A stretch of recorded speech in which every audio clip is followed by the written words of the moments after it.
Hello and welcome to the NextPlay podcast, a gaming and pop culture podcast brought to you by the team behind NextPlay Australia. I'm your host, Jamie, and joining me today is Brad Hello. and Berto.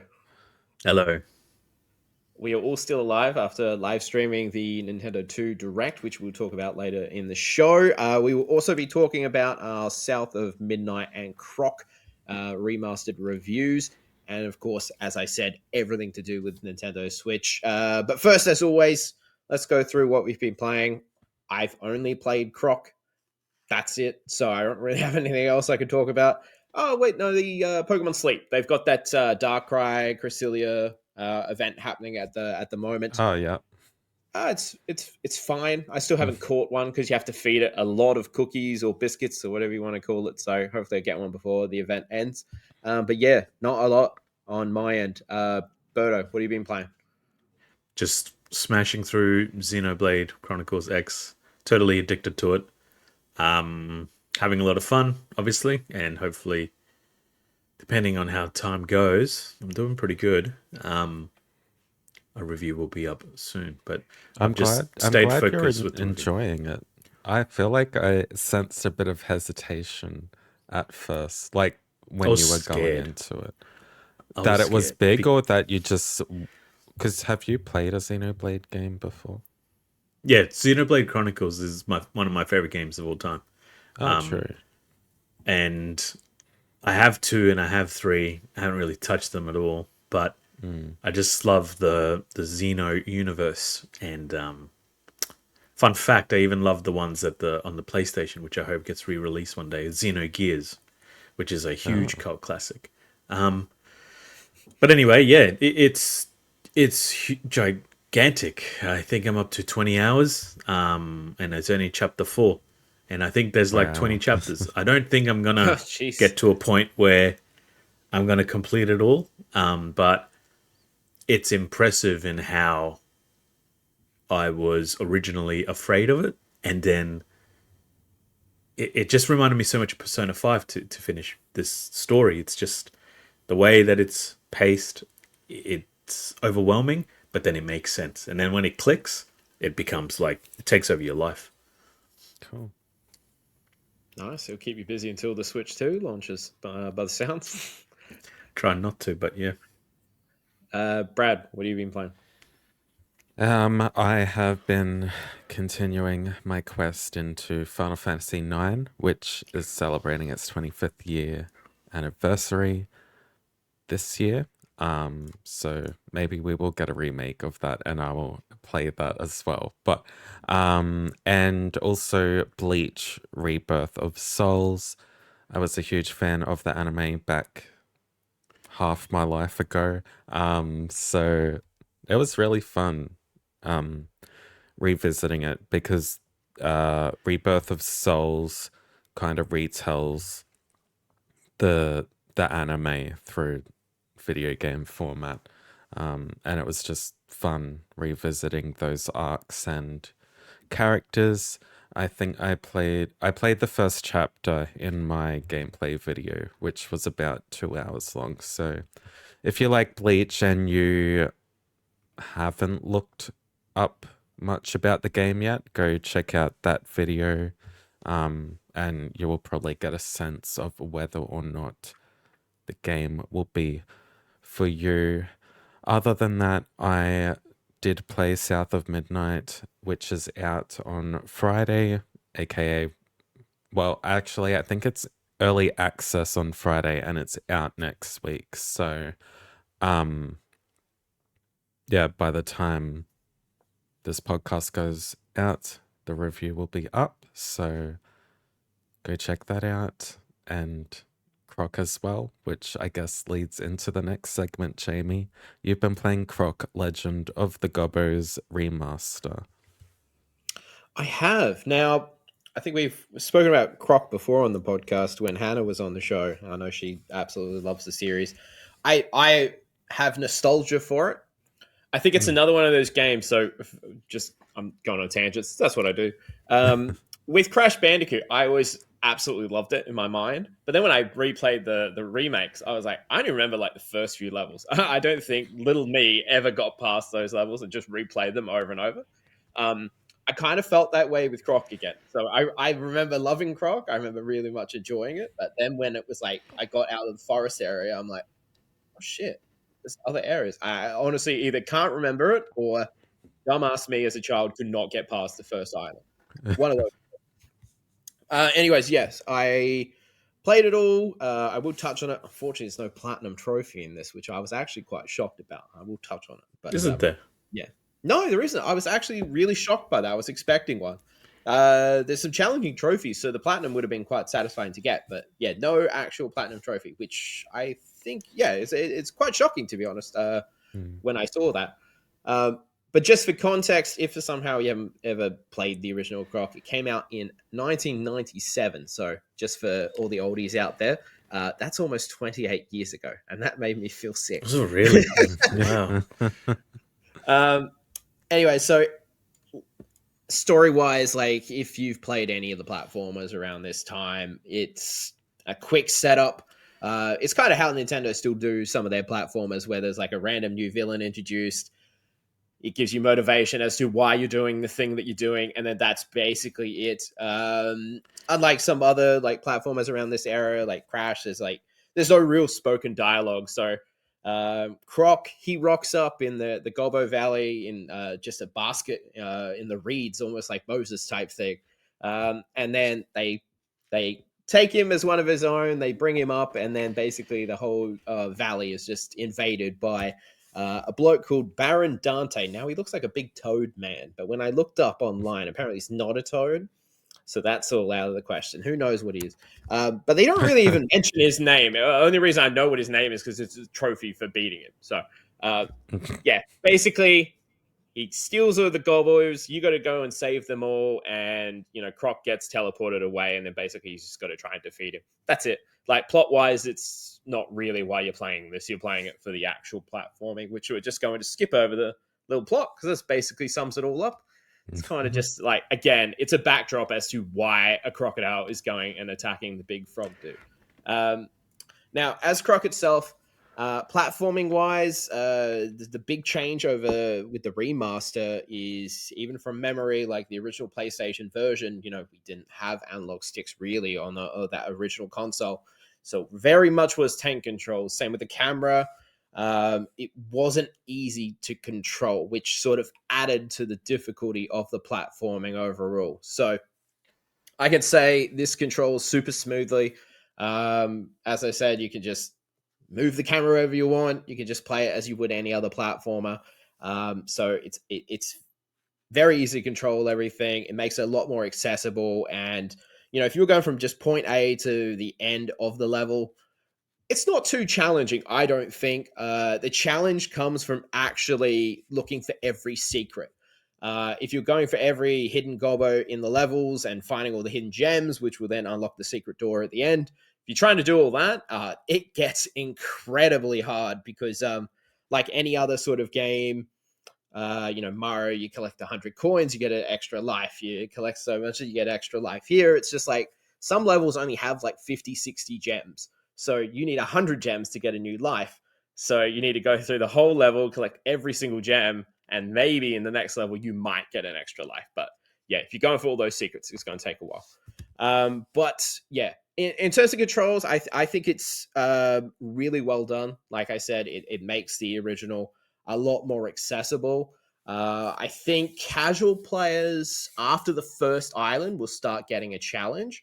So the missus was watching me play the first island. She's like, oh, I should really like this. And then she went to bed, and then the second island started, and I'm like, yeah, she won't be getting through some of these levels at all. Especially right near the end. Like, some of those can be quite challenging to get to the end. I did find a way you can just get extra lives. You can just go to some of the secret little hidden areas and just get a few extra lives that way. That's the best way to do it. There are codes that you can put into the game. They will stop you earning trophies. So if that's anything you care about, like to get a few additional lives, just so it's a little bit easier for you, you won't be able to get your trophies on that save file. So keep that in mind.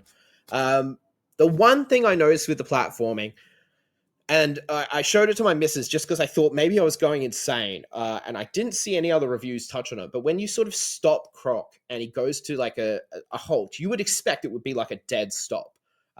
That's what you would want. You wouldn't want the precision of just before you're about to hit the edge of an abyss, you're about to die, you want to be able to stop.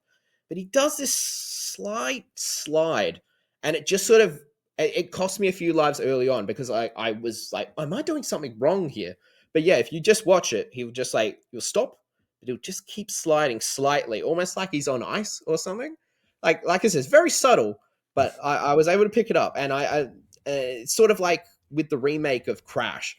I remember reading how like when they were doing the remake, there was something where some of the crates and everything got like rounded edges, where you sort of ended up sliding off a little bit, which never used to happen in the original. And that's sort of happened here a few times where you run too close to the edge and you try to stop, and next second you just see yourself just slipping. So, like I said, I'm not going insane. The missus saw it as well, so it's very minor, and once you notice it, it's fine. You can work around it and just sort of prep yourself. But yeah, that was a little frustrating at the start, at least. Level wise. They're fairly basic levels. Like I said, the later levels, that's where the challenge comes in. And if you're going for 100%, you will be challenged. It sort of works like Sonic as well. Like if you have a gem on you, then you're fine. You can take a hit. If you have no gems on you, you would just go kasplat and you would just die. That sort of leans into another sort of little issue I had was just hit detection in general. With some of the enemies and like, once again, just to reiterate, this is a remaster. So I looked online, some older gameplay. A lot of these issues are still just sort of, it's still there. Like they haven't tried to iron out a lot of that stuff. It's just like, it's part of the aging process. And it's just like, yeah, some of the hit detection where it looks like you should be hitting with your like tail whip or something like that, just slightly off. And like, it happened way too many times where I thought I was hitting someone and then I just die. So one of the later levels, you're on this platform and enemies are constantly dropping down. And I was trying to be methodical about it at first, trying to just hit them when I can and everything. But the hit detection was just too off that I just started slamming the button and just killing him that way. And that got me through. But yeah, just slightly off, which is, once again, it's just one of those things where it's just sort of aged in a certain way. I think that's where I've said it before. I would have loved if this was a full remake. I can understand why they haven't done that, just due to the fact, Croc isn't as probably loved as a lot of other mascot platformers. But the bosses themselves, like aside from the levels that you go through, they're broken up with bosses. So each island you go to will have 6 main levels, 2 secret ones, which are unlocked if you get all the gems. And then you can go through the harder level, find a puzzle piece, which if you collect all the puzzle pieces, you get an extra island at the end. I did go to that extent because, like I said, they can get quite difficult. But in between there's like a boss fight here and there where Baron Dante is just turning innocent creatures into these like big gargantuan sort of things. They are very easy. They're certainly not Dark Souls bosses. Most of them, it's the old school 3 hits and they will die. And then you sort of rescue them sort of thing. Well, they won't die. You rescue them. But this is a big difference. Yeah, so they're still fun. Like, they're super easy for the most part. Like, if you just run in circles, most of the time you'll be able to dodge them enough. They'll get tired. Then you go in and smack them. But like I said, that's where the sort of hit detection comes in. Because one of the trophies is go through all the bosses without taking any damage. And so many times where I'd go to hit something and I'd be like, why am I not hitting him? And then next second, I'm hit. And I'm like, it doesn't compute. So that's just a little frustrating in that. But sound design wise, I forgot how good this soundtrack is. Like, I kept the main theme song going as I was writing the review, and I was bopping along the whole time. I remember I left it on when I accidentally went to go do the dishes, and it's just so good. It's like, it's unabashedly just 90s. It's got that sort of cartoon vibe of like a xylophones, trumpets. It's just super bouncy. Like, I could listen to that on nonstop, and it's just really awesome soundtrack. And that goes across all throughout all the islands. Even like some of the like spookier, we're in a cave vibes are still really like cheerful and charming, which are, I think it just sort of, once again, just, it makes the entire thing just super adorable. That sort of also leans into Croc himself. Like, his kasplat or like kapow. It's like just super fun as you go through. So I really love that stuff. But with a remaster, obviously visuals are going to be a big thing. I think it's fine. Like it's not a remaster that's going to absolutely blow your socks off in terms of visuals, but it has that sort of instant switch between the retro visuals and the new style, and you can instantly see the difference. Like all the polygons have sort of been smoothed down, everything's sort of more detailed in terms of the textures. Like I said, it's not like anything that's going to blow you away like the remakes of Spyro or Crash, but visually it does look better than that original. And a really nice feature I actually liked in this was you can go into the visual settings, and instead of just like remastered or retro, you can actually sort of toggle it. So you can have textures of the older games with the upgraded models from the remaster, or vice versa. You can choose which elements of the visuals you want to stick around, which I thought was a really cool feature. And they also allow you to have retro display options as well. So you can have the CRT visuals, I think it's VGA graphics as well. So you can pick those alongside deciding if you want the textures upgraded or not as you go through. So it's just like a nice little touch. Like if you really want that old school retro vibe and you just want to play Croc like that, you can. And the other really massive selling point, if you are a hardcore Croc fan, is there's a massive encyclopedia, basically like a whole digital archive library of everything to do with Crash. I'm talking, there's the soundtrack, there's remixes of the soundtrack, there's Crash or classic. Croc? What did I say? Crash. Oh, that's the gin. So no, it was Croc. There was ads of Croc, like Japanese ads of promoting the original release, where it's someone in a big Croc suit, and I think he was making tea, which I thought was really cute. There's tons of artwork, development videos, all merchandise you can see. There's like Croc walking around at the expos back in the day when the game first came out. My favorite one was just documentaries. There is probably over a dozen from Fox Interactive, people that worked on the game and helped publish it, from the developers, the original composers on there as well. And then there's just there's some writers who like reviewed the original game. So I think there was a Forbes editor, he does a piece for it. And then they talked about with some of the developers of the actual remaster itself. So if you love documentaries like I do, I watched like some of these already. My only down point as a dude with a newborn child is that you can't exit out of it and go back into the documentary and just skip to where you were, or it remembers. It's like you pause it and go back, and then it will just restart from the start again, which is kind of annoying that it doesn't just play like a YouTube video where I can just go back to where I was. And like I said, as I have a newborn and they're going crying and everything, and then I quickly went out, and then I was like, oh shit, I can't go back to where I was. Don't think I want to watch another 15 minutes of what I already seen to get to where I wanted to go. So it's a minor gripe because, like I said, if you're going to go through all this, there's so much there. But yeah, just keep in mind to set some time aside, lock everyone else away, because you will not be able to just jump back into where you're at. So overall, it's a really fun game. I can understand why platformer-wise this one isn't as remembered as some others. It's certainly not on the same level as like Crash Bandicoot or Spyro, even though it does play more in line of like a Banjo-Kazooie Spyro type. Not so much. The game doesn't ask you to be as good as, say, like a Crash Bandicoot does, unless, like I said, you're going for all the collectibles. If you just try to finish the game and hit the credits, you can do that. It's just going to take some persistence. But yeah, it's still a fun, charming experience. I would love to hopefully see the second game get the same treatment. But overall, I gave the game a 7.5. I really wish the platinum was there because I probably would hunt it down otherwise. But yeah, if you're a big Croc fan, like, you're probably going to have a lot to love here. If you haven't played Croc before, you might probably notice some of the things that it's not as good as those other platformers. Like, it's no Ori or anything like that. Like, we've made a lot of jumps in terms of platformers over the years. So still really serviceable remaster, aside from those small issues that I spoke about. Does anyone have any questions about Croc? Oh, yeah, I think Not I really. think you summed it up really well. Yeah, Thank you. you're Aside very from thorough. calling it Crash Bandicoot at one point, I did all right. I can't wait Alrighty, to well, rewatch that when I edit the podcast. I didn't even notice I did it, so yeah, I'll have to check I that out didn't myself. either. I did have something about Croc. Is like it's one of those games where I never really. Everything seems much better when you look back in things with nostalgia, right?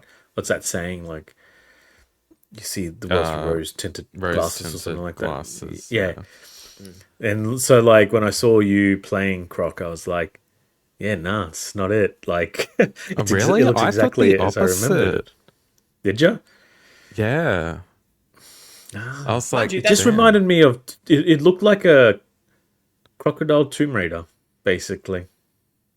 it does yeah. it does borrow a lot of things from a lot of different Yeah. series. Like I said, that In my 100 head, like it looked different. You know what I mean? From memory, that's the thing.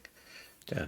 yeah, I think that happens with a lot of. I personally have found that with a lot of games where I'm like, oh, in my mind's eye, I was like, oh yeah, that looked amazing, like Pokemon Stadium Yeah. or something, and then I go and watch it, and like Blastoise looks like he's melting, or like, and like it really doesn't look that great. But But especially yeah, the PS1 era of platforms Yeah. specifically, Mm. like retro games that have that 16-bit style, they age perfectly well. But They yeah, were the yeah, graphics back in the day. We're going to look back at today's graphics. Actually, I don't think we will look back at today's graphics and say they're shit, but it's just, they were like a moment in time. they were. yeah. I still think Retro Croc still looks all right. Like I played a few levels just as it, and I think it looks all right.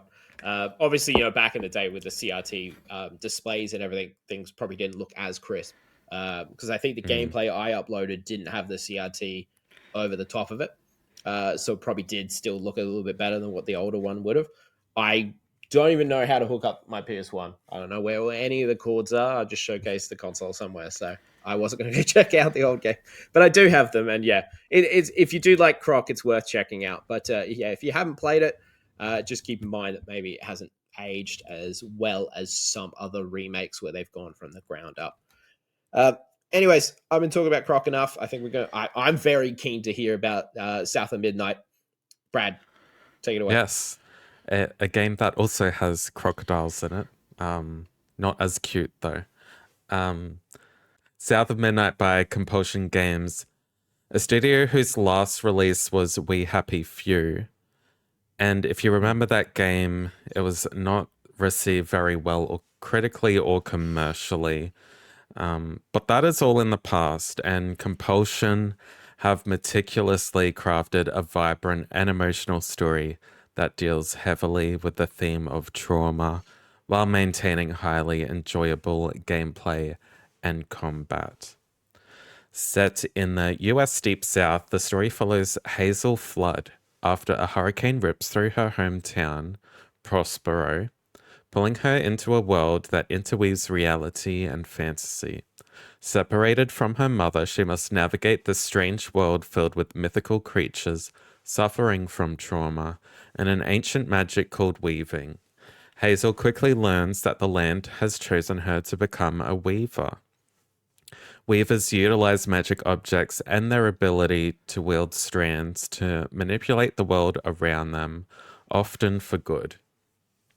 Throughout the 10 to 12-hour game, you are transported to many different biomes found within the town of Prospero and its outskirts. And this game is breathtakingly beautiful. Like, it is one of, I feel like I say this with every review. It's one of the best looking games I've ever played. It is though. Like yeah. I'll get into it a bit shortly. Compulsion Games have crafted some of the most beautiful scenery I've ever seen in a video game. Despite the setting of the US Deep South, players are treated to breathtaking scenery, even in the darkest and most gloomy sets. I'm in awe of how gorgeous the game is, and that paired with the stop motion art style and stunning lighting effects, the lighting in this game is phenomenal. This might be one of the best looking video games of this generation, if not on the Xbox. Maybe apart from Assassin's Creed Shadows now, but to navigate this stunning world, Hazel can double jump, glide, grapple, hook, and wall run across Prospero, and this all feels seamless. I don't know how they managed to make a stop motion effect feel true to the style, but feel so fluid at the same time. It shouldn't work, but it does. Because you can see the almost like jittery effects in the stop motion animations, but every movement you make is so fluid and smooth. It's fascinating. I'll say that. I thought it was just gonna feel like stop motiony, jittery the whole game, but like it's very smooth. Hazel's combat skill set sees her utilizing both melee attacks and special abilities, with the latter having cooldowns. Two of these abilities allow Hazel to push and pull her enemies, allowing for crowd control and other tactics to ensure survival. The third ability tangles enemy for a short period of time, allowing players to get in extra hits or regain their composure in what can often be tense encounters. Enemy encounters are the core of South of Midnight's gameplay and storytelling. Successfully beating a nest of haints allows Hazel to untangle a knot and relieve the world of the stigma that has formed. As the story progresses, Hazel encounters new types of haint, and while you can tell haints are all from the same family tree, the skill set of the newly introduced enemies becomes increasingly aggressive. They throw so many different variations of encounters at you, and you may have an encounter comprising of half a dozen weaker enemies, or you may have one comprising of like 2 or 3 brute type enemies, or anywhere in between that. I don't think there's ever an encounter where it's just like a duplicate of another encounter you've had. It's like each encounter kind of has like 2 or 3 waves of enemies that spawn in. So it might just start with like 2 enemies to begin with, and once you take them out, another 2 will spawn. And then again, more will spawn. It's not necessarily in waves. Sometimes the waves overlap a bit. Maybe if you take too long, I'm not sure, but yeah. It does well to keep it varied, and the encounters don't take too long as you know what you're doing. But I can see some players thinking that the combat might be a little too repetitive or even feeling like a chore. But I didn't feel that. There were some times where I was like, ugh, another encounter. But like, that was just because I like wanted to get through the story. It wasn't because I didn't like the combat. There is a humble-sized skill tree where combat moves and combos can be learned by using a collectible called floofs, which are found. I know it's a funny name. I don't know why they're called that. These are found hidden in obvious and not so obvious places around the world, and are also earned after combat encounters. While the skill tree is quite simplified and streamlined, each skill really does make a difference in battle. So these floofs, there might be like a branch or something covering like a little secret alcove, which will have one in there. And like you can use your abilities to break the branches and collect the floof. It's kind of just like there's a golden path, but like if you look in the right places, you can find little branching paths that lead to these floofs or other collectibles. And by the end of my game, I almost filled out the skill tree. I think there was 2 skills I didn't get. Because by the end of the game, the last skills cost like 120 floofs or something, which, I mean, it doesn't take long to collect them, and it doesn't take long to upgrade your skills, but it would, I think you'd almost have to like 100% the game to get every skill. But yeah, probably one of the highlights of the game for me are the boss battles. The boss battles are mostly the mythical creatures that you meet along the way. And these are standard like 3-phase boss fights. But the best thing about them is they're presented alongside some really kick-ass songs with full vocals. They're very catchy. And they really do capture the essence of each mythical creature and their story. And yeah, the music makes these boss battles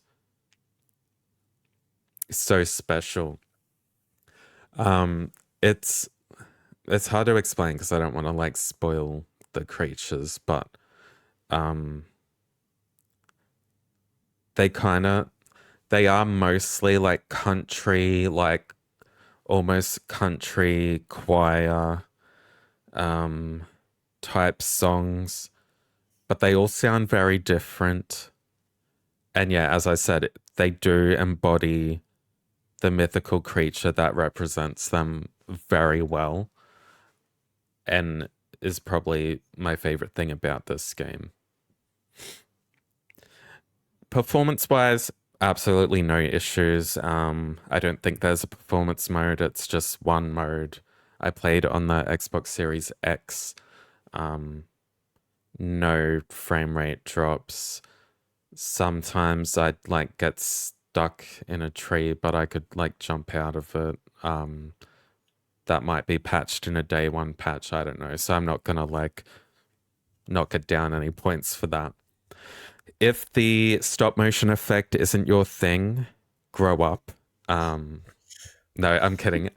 It can be turned off for general gameplay in the settings, but it will remain in the cutscenes because I guess they're just built like that. So it would have been harder for them to remove them from there. That's all I have in terms of the general coverage of the game. Does anyone have any questions? Not so much a question, but like just the way you've described it, and like I guess my own hype levels leading up to this. Like I think you mentioned to me, this is a game I would like. Like It is, this, yeah. this is definitely like a game. Like if I was, I don't know, slightly better off money wise, that I would consider, because I'm not going to be able to play this on the Fire Stick. I've given No. up on that. So if I could get a cheap Xbox and that. play it, like this would encourage me to play, because it sounds fantastic. Like I said, I played some of Compulsion's older stuff. Contrast, I think, is what I played, and that had a really cool art style, and I love that. And it sounds like this goes down Paris the avenue, one, isn't it? Yeah, it was really early PS4. I think it. Oh, Yeah. I want to say it was a launch, Like title, launch. potentially. Yeah. But yeah, that was interesting. So this sounds right up my alley. So like, I guess in the end, yeah, not really a question, but it sounds like it's actually followed through, which is what Avowed didn't really do for you. No, it didn't. That didn't wow me, but this did. This did wow me. I will say, like, overall, if you're someone that loves platforming and just like generally exploring almost a fantastical world, it's like fantastical, but like it's still set in like a real town. And it is more like the combat's great. Like I love the combat. It I think I said in my preview that like I thought the stop motion effects were going to make the combat feel a bit um patchy. I don't know if that's the word, but um it just feels so fluid, and like once you really grasp dodging, all the extra abilities you learn along the way, it is so fun. And like this might be an outlier, but I kept like trying to give myself challenge, like personal challenges, like, oh yeah, I can get through this encounter without using the healing stone. There's healing stones present in every like encounter area that you can use once. If you dial the difficulty down to easy or normal, it's just infinite healing there. So, yeah, and then it just feels so fluid, and you just feel so. It looks cool too. So, like, when you do something cool, you're like, yeah, I did that. um, yeah, it's just. Yeah, I do think this game is more focused on like the world building and the storytelling more than the combat. But the combat like isn't bad. Like it's really good. But as I said, some people might not enjoy um the layout, like how it's set out. Like because you go into this area where the mythical creature is. It's like a big semi-open world area. And there's like four, you can see from the sky, there's like four different areas where these encounters are, that you need to clear the world of the stigma. And once you untie these knots, you kind of get a glimpse into the memories of these mythical creatures and what might have caused their trauma, which helps you understand it. And then you can like heal them at the end of the boss battle. But I can see people not liking having to run over to the encounters, and the encounters are more or less just an enclosed space where enemies spawn. It's not, doesn't change it up a lot apart from different variations of the enemy types. But like as I said, like the combat is, or is it, the rewards you get from getting through the combat is worth it. Like the story tidbits on the mythical creatures, it all makes it worth it. So like I wasn't like, well, you can't avoid combat because it's part of the story. So like, yeah, I think it's enjoyable enough that most people will love it though. I don't think many people will dislike the combat. Is it Xbox only? It is, isn't it? NPC, I think. Okay. But yeah, Xbox only for now. Judging by Xbox's first party games, I would be surprised if this didn't make it to PS5 and maybe Switch too in the next year or so. And yeah, for those of you at home that might only have a PS5, I would recommend this when it comes out, if it comes out on that console.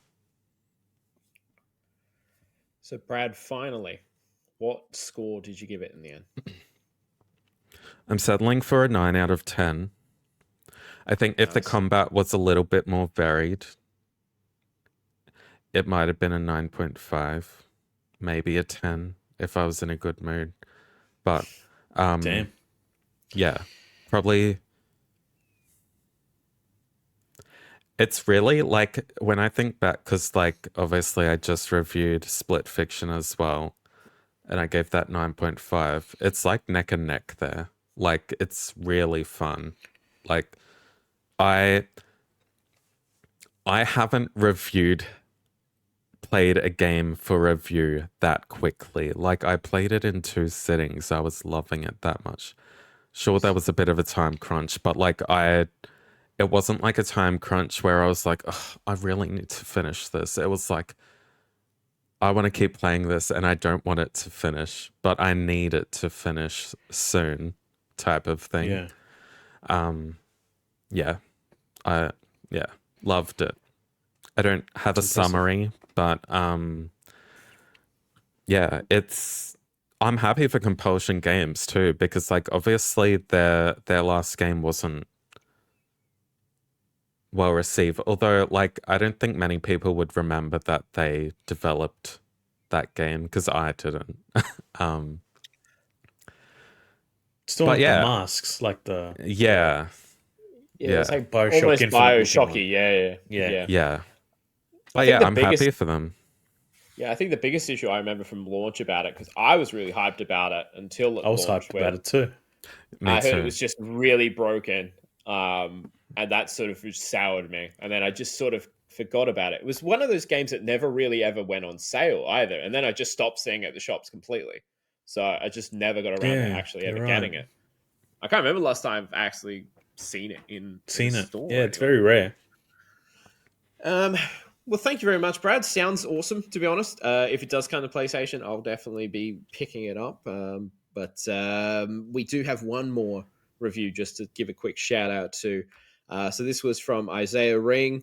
They reviewed Which Way Up from Galaxy Games, sorry. Which Way Up Galaxy Games, giving it a 7.5. And he said, Which Way Up Galaxy Games is a solid party game that can be a fun way to pass some time solo or with friends and family. The neat animations, visuals, and top tier physics are very strong and are best showcased in multiplayer. Its foundations are something to admire, and with a few quality of life updates and additional games, this game will be at the top of the list for your next family game night. Now, I know Brad and myself played this at PAX. I believe you had played it before I did. I had a fantastic time with this. This was like probably one of the best memories I have from PAX, was just everyone sitting around and just taking the piss out of each other. And I think you beat me slightly at the end there, I which did.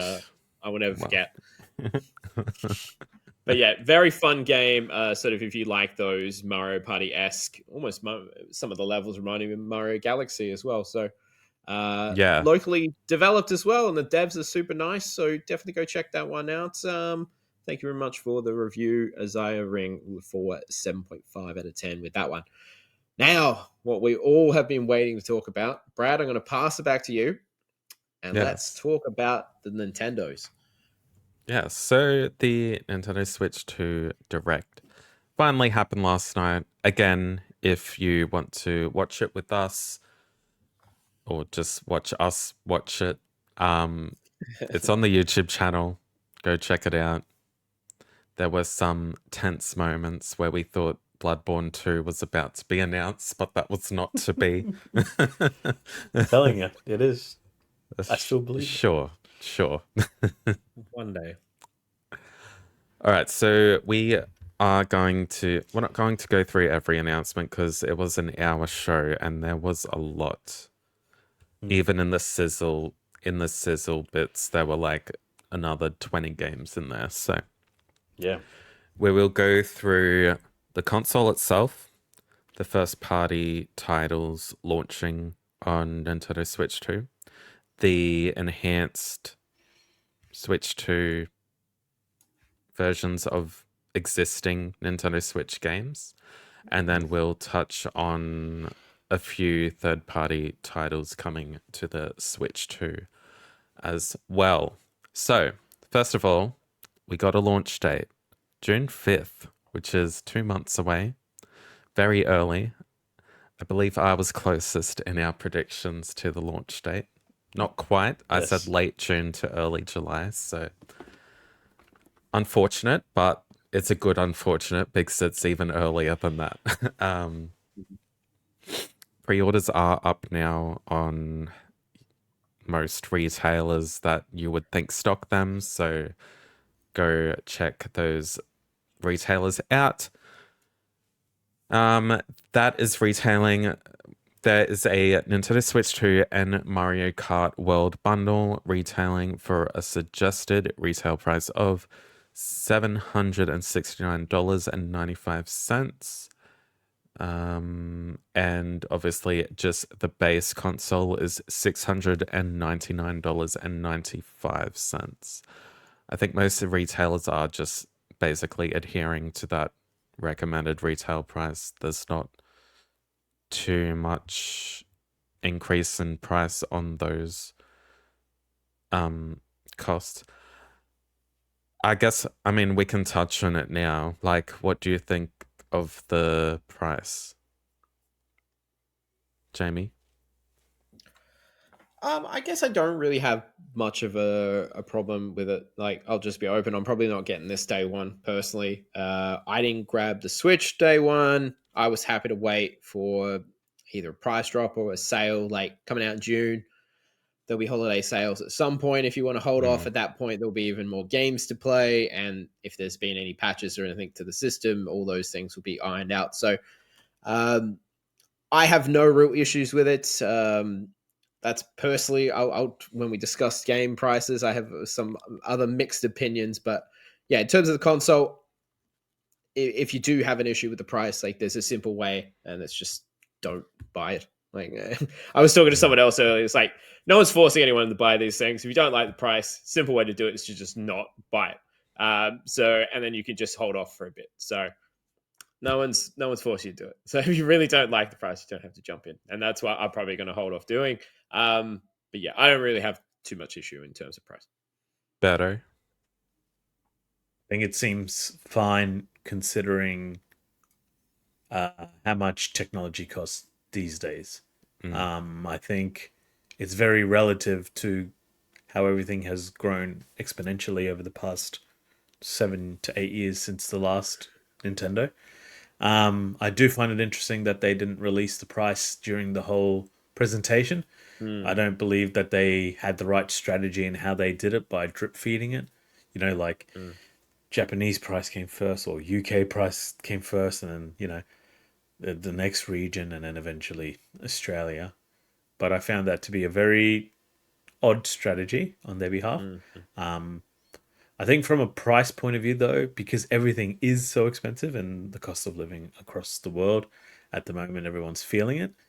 I think it's, like I said, it's relative. Like it's not the best, but it's not the worst either. Yeah, it'll be interesting how it promotes sales though with the price point, especially American price. I think that's a bit expensive, but it's kind of like balances out to Australian prices, pretty similar. So I think it's important to take into consideration the actual technology behind this hybrid console. It's not like your standard PS5 or Xbox console. It's a 2-in-1 basically. Like it's going to be expensive. And I'm pretty sure they said during the direct that there's like twice as many pixels, etc. Like, and it's literally twice the price. So I don't know. I think, yeah, Berto, you're right. I think like the base Switch, the OG Switch might have been $350 to $400 at launch. Yep. Sounds about And right. that was what, 8 years ago. So like, take into account inflation, etc. This is valid. Like if anyone was right, everyone wanted a more powerful Switch, like a Switch that could produce like more than 720p graphics. Like if they were expecting this more powerful Switch to be cheaper than $600, then they're just kidding themselves. What were they expecting, really? Yes, Um, I had that discussion with someone else today as well. See, me personally, as long as the games are running on the Switch, and like I know we've spoken about before, Tears of the Kingdom can look a bit murky at times, and I think you're also having that issue with Xenoblade as well, Birdo. Um, but as long as the games were running fine and I was having fun, then I didn't really care if it was like doing powerhouse visuals or anything like that. Like I had so much fun in both Zelda games, and like they mm, don't look incredible, but the fun was there, and I think that's what Nintendo has always provided. It's just the bad experiences I had, especially with Pokemon, which is a series uh, I find incredibly fun.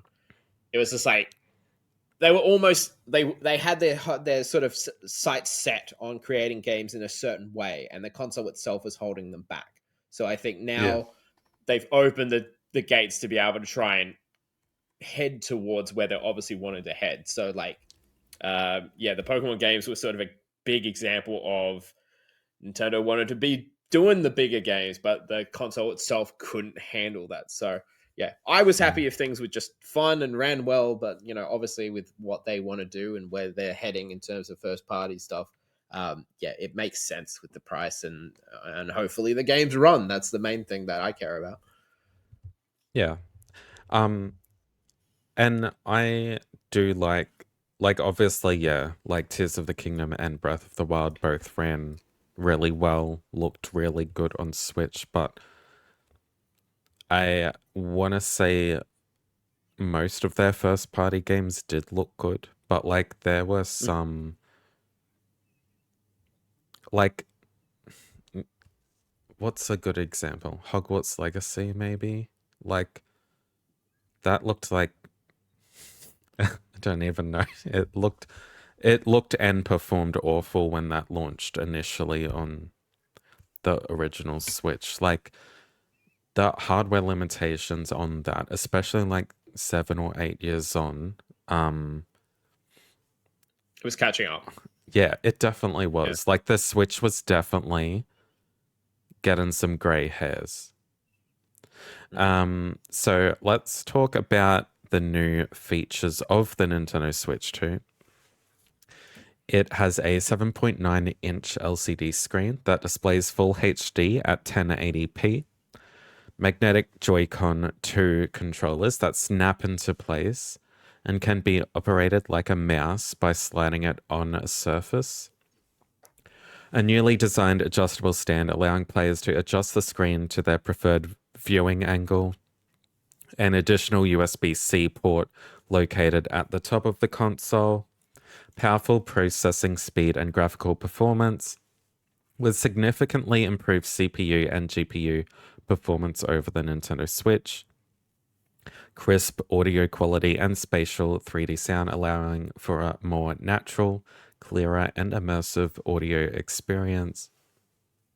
Internal storage of 245 gigabytes, and the Switch 2 will only be compatible with micro SD express cards. Backwards compatibility with compatible Nintendo Switch digital and physical games. A new dock, which includes the ability to output video up to 4K resolution and play games at up to 120 frames per second via compatible games and TVs. A game share feature allowing players to share compatible games with other Nintendo Switch and Nintendo Switch 2 consoles. Virtual cards. Nintendo Switch Online will be available on Nintendo Switch 2 with Nintendo GameCube, Nintendo Classics available exclusively on the Switch 2. And Game Chat is a new feature that allows players to connect and communicate with microphone and video. I personally obviously love the new dock that can output to 4K and up to 120 frames per second. I've said it previously on the podcast. When I play the Switch, I prefer it docked. I don't enjoy playing. I don't know. I am not a handheld guy.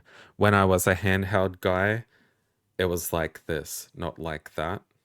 So I just, yeah, I can't get used to the wider consoles, which is probably why I'll never buy a Steam Deck either. Other than that, game chat, good to see like a focus on community and just like making it easier to chat with your friends while you're playing a game. I just hope that the Nintendo servers or Nintendo Switch online services are improved for the Switch too, because I think as I was reviewing Super Mario Party Jamboree, I kept losing connection during a game that I was already 30 minutes into, and it's like, ugh. But yeah, what are your thoughts of these features? Are there any standouts for you? Anything you're surprised about? Anything you think is lacking, Birdo? Standouts, obviously, what you mentioned with the dock. I think that's great. Bigger screen, not OLED, which I think a lot of people wanted, but I think that would have cost a lot more. $1,000. Pretty much. I do like that it is essentially a very, it is a faster processor, and it's, aiming to get there. I'm not quite sure what it's compared to now. But the games seem to run well. My biggest thing that I took away, and I think I said it in the live stream, was the game chat. The community focus was huge. It took up a lot of the Switch too, like a lot of the connectivity and the friendship and all that, and that's cool. I probably won't use it as much, definitely not, but that's okay. The dedicated What, you C won't button play a obviously Mario is for them. Kart game night with me, Birdo? Absolutely, I would. Would I buy the camera though and put it? No. I Yeah. see enough of your face each week. I don't need to see you while I'm playing Mario I'll just take a Kart. picture. I'll create a me. I'll frame you and put you next to my TV. Thank you. Apart from that, like I have great concerns about their microphone, the audio, and how much they have noise cancelling. And you can talk to your console even though it's far away, but I don't know if that's gonna be fantastic. It's just a lot of the things seem a little bit like they've caught up for the things that PlayStation and Xbox have done For quite years. comfortably. Yeah. Generations And even. we're going, yeah, here we go. But it's like it's good, but I it's think come on. we're excited for it because like we haven't had that opportunity to, like, Nintendo has a lot of multiplayer games. Like we haven't had the opportunity to be in like, I mean, without our own workarounds, be in a party chat while we're playing with our friends across the country or across the world. Like, it is exciting, even though, yeah, they are late to the party. I think this is something they needed to do. No, it's smart because obviously now they can stream things much quicker, much easier for people that are using the Twitch platform a lot more. And, let's say that's their main revenue earner because of all the viewership that they have. It's perfect. It's so perfect. It's not even funny. Yeah. Jamie, what about you? I think everyone's touched on most of my opinions, but there's a few I can bring up. So as we said, like as you mentioned about the audio, you have to take it with a grain of salt. Same, you could, like, even on the actual stream itself, like you could tell it didn't sound as crisp and clear as what I thought it would. But like, I don't think they're going to come out and I said this somewhere today where it's just like they're going to say the camera's not that great or anything like that. Of course, they're going to hype it up. Still remember the roommate came in and he's like hitting off a blender in the background, which what a piece of shit that roommate was in the video.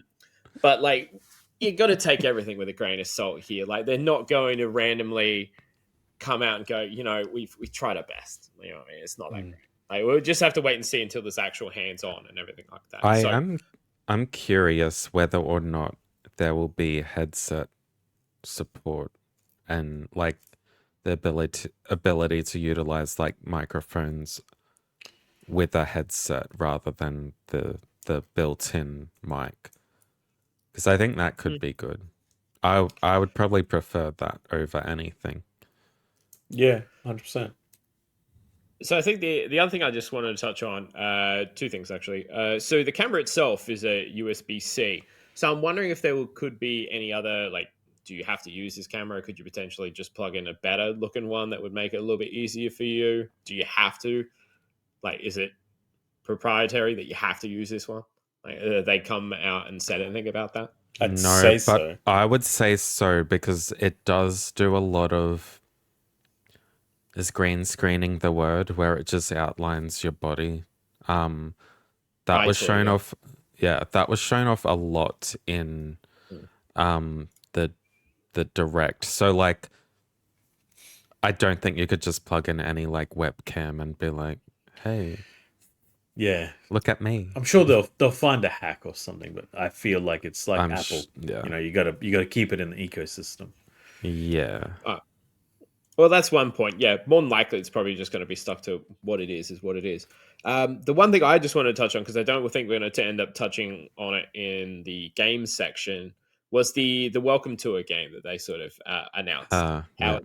it came across like this was like a perfect, like, oh, it's going to be bundled in with everything. It's going to allow you to explore the console more, learn more about the features, and as we mentioned during our stream, it's like, oh, it looks like Astrobot. Looks like it's trying to do a nice little tech demo of what your console does. From I remember they mentioned in, I think it was like briefly in writing at the end, that it would be a separate thing. It does seem like it will be a paid thing. I don't think there's pricing for it anywhere. Breaking I think news.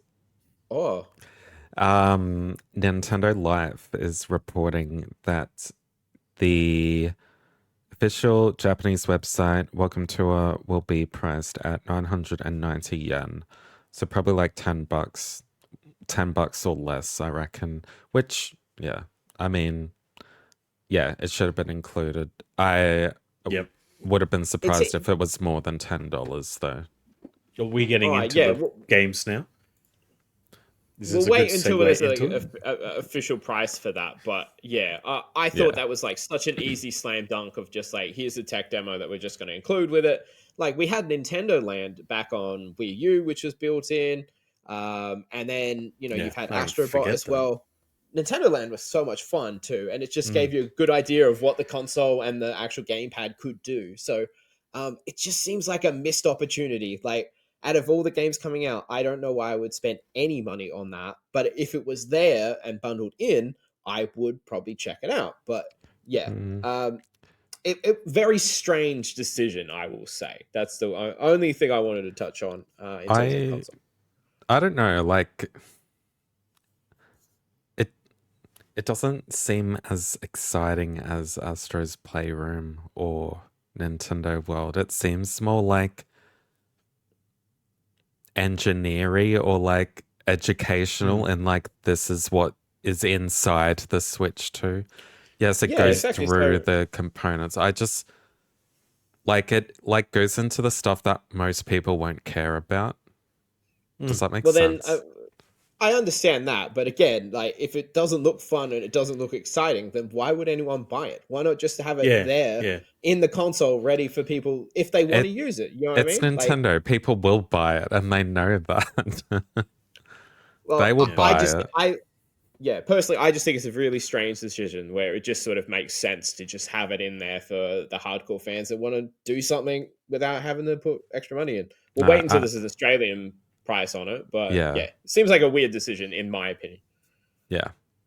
All right, well, let's get into the games list. So the confirmed first party games exclusive to the Switch 2 are Mario Kart World,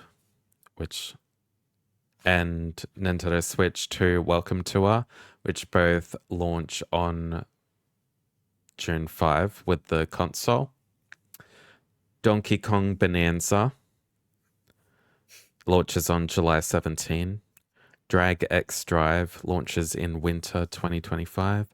Hyrule Warriors Age of Imprisonment, Winter 2025, and Kirby Air Riders, just a 2025 window there. So we'll start at the top. Mario Kart World. Thoughts, Birdo? Yeah, instant buy. Everyone's going to buy it just for this game. It's going to sell like crazy. Will it play well?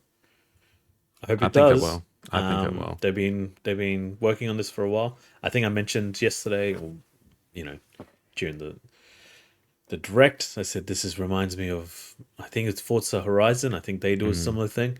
Open world. It's perfect, right? Perfect. Nintendo characters, open world. Can't believe I never really thought that they would actually do this. So yeah, it's the game that I'm buying 100%. Yeah. I think it was one of our first episodes of the podcast. We spoke about the Switch too. More specifically, Mario Kart and Super Smash Brothers. And we were like, what the hell are they going to do to innovate on these two titles? Because Yeah, they're complete. Like, and yeah, I don't think I ever guessed that it would be like open world Mario Kart, but like it looks really fun. Like, and the courses which go across multiple tracks looks so fun. And like the kind of knockout, I forgot what it was called. It might have been called yeah, knockout or something, where players get eliminated after each lap or something. Good roster. There's a lot yeah. of Interesting. weird niche characters like the cow from Moo Moo Meadows. That's That's awesome, though. I strange. love that the Oh no, I cow's back. love it. No, absolutely. I will be And they were using grinding. Oh, so good. I'll be using Moo Moo Meadow Cow day one. Day one for life. Yeah, it'll be interesting to see if they have like a booster course pass like they did with Mario Kart 8 Deluxe. For Where sure they they would. introduce For sure. they yeah. Yeah. Like because that did so well for Mario Kart 8 Deluxe, introducing like I think it was like was it 4 tracks and like 2 characters every 3 months or 4 months or something. It Yeah. was yeah, I loved it. Like it gave you a reason to go back to it. To go back. Yeah. Yeah, And it and it worked. I worked. It definitely did went work. back. Yeah. Yeah. Jamie, I what do want to about mention you? one thing before Yeah. we move on, just real quickly, because I know Jamie's itching to to to trigger this conversation. Can't We have to talk about the price for Mario Kart World, in my opinion. Oh, yeah. Is it 120? What is it? 120. Okay. At EB Okay, at least. so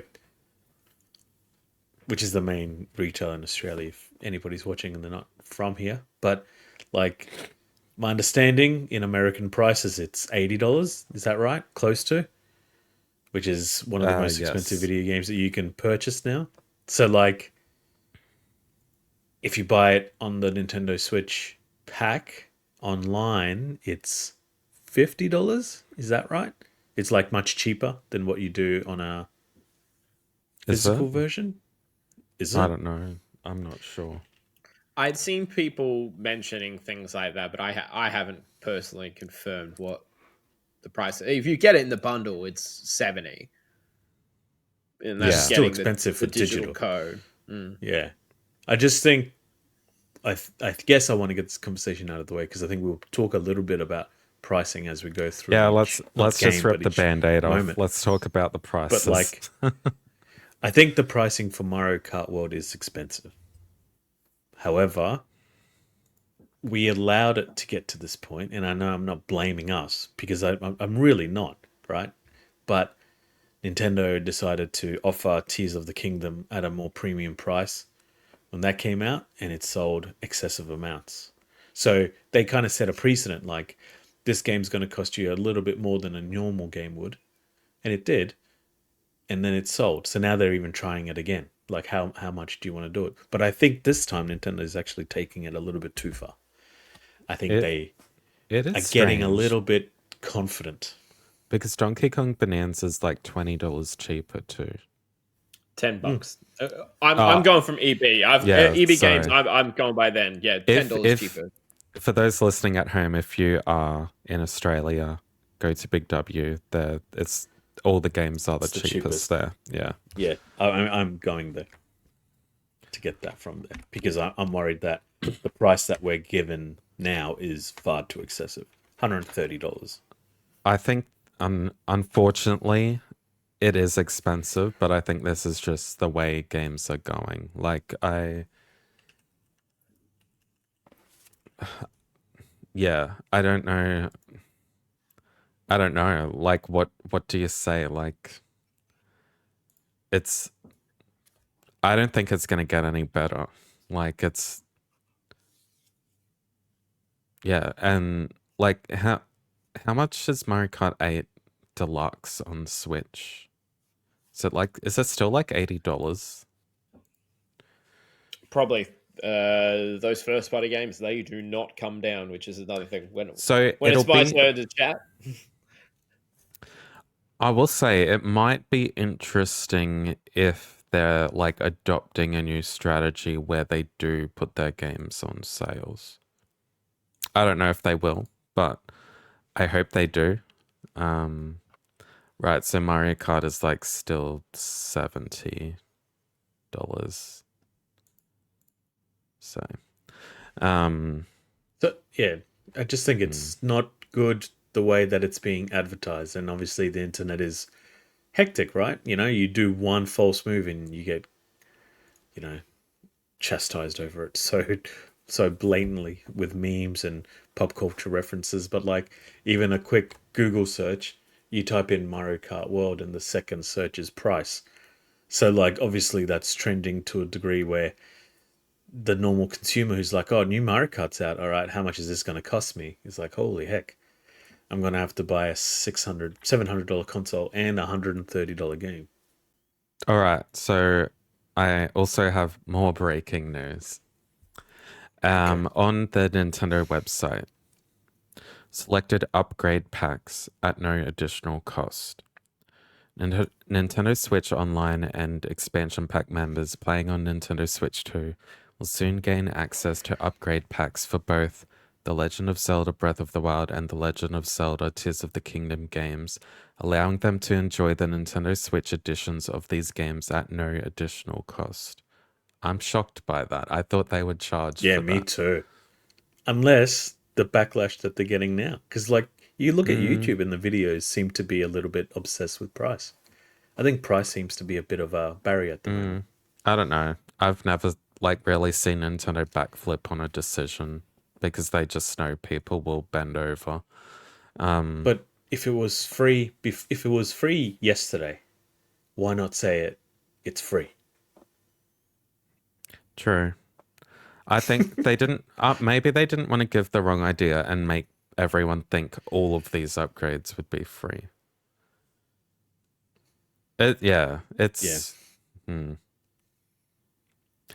yeah. Like obviously, like the Jamboree TV and stuff will cost Yeah. something, and the new That's because it's adding new things, and Kirby's like a whole yeah, new land or something like that. yeah, That's it's cool. like fully a whole DLC just for Yeah, the Switch 2. So I love that. yeah, it's good. Like Jamie. I might go back. Oh, sorry. Have you had your hand up? I haven't been looking at you. Oh, I'm waiting for my turn. Sorry, I will come up for air shortly. No, we're all good. I'm getting into it too I much. might Sorry, Jamie. revisit. Like I didn't finish Tears of the Kingdom, so will happily revisit Tears of the Kingdom on the Switch 2 with all those Hell yeah. performance upgrades. That is going to be It'll sick. play like a different game. Yeah. I'm Absolutely. really excited. Like now I'm kind of glad I didn't finish it because now I can enjoy it like this. All right, Jamie, go. All right. Firstly, what did I think of Mario Kart? Oh, shit. I thought it looked really good. As I said Deviated. last night, one of the things that I'm really interested in is the free roam aspects. we were talking about community and everything like that. I think it leads itself perfectly to have hidden stuff throughout the world and get players together, and you can try and solve where things are hidden, sort of like the the real weird shit that GTA does, where people try to solve these random mysteries in the world. I think that could be super fun. Just join up with your friends and just try and find, I don't know, different outfits or unlock characters, secret characters, and stuff like that. I think I compared it to The Crew had like an open worldy type thing like this as well. I think that could be super, super fun. I think that's one thing that I'm really interested in, even if they just have some challenges and everything on the open world. But circling back, I just want to touch on the pricing because I am basing everything off of EB Games, just for context, right? So I looked in and I did a little research before the show. So Kirby itself at the moment is $80 on Nintendo Switch, just for the base game. Now, to get the Switch 2 version, which obviously has the expansion, that's $110. So it's $30 we're looking for the expansion. If we just compare it just from what the base game is on Switch to the increased price with the expansion included, obviously it's going to be slightly better visuals and everything like that. So that's a $30 increase. Both Zeldas are still currently $90 on EB Games, and both versions on the Nintendo Switch are priced at $110 at the moment. So that's a $20 price hike for those two. Obviously, again, you got the Zelda Notes app, improved visuals, all those things. So I think the one thing, just going by those pricings alone, is the confusing messaging. And then on top of the breaking news we just got of, oh no, if you've got it, it's free. Nah. I don't know where you heard that. It's free now. It seems not consistent. I was saying it on the stream last night. It was just like, how is the upgrade pass going to work? We have seen PlayStation just come out, and for the most part, if you've got it previously, you want the remastered version, $10. Just simple, and it's consistent throughout. Horizon, Last of Us, Days Gone, consistent.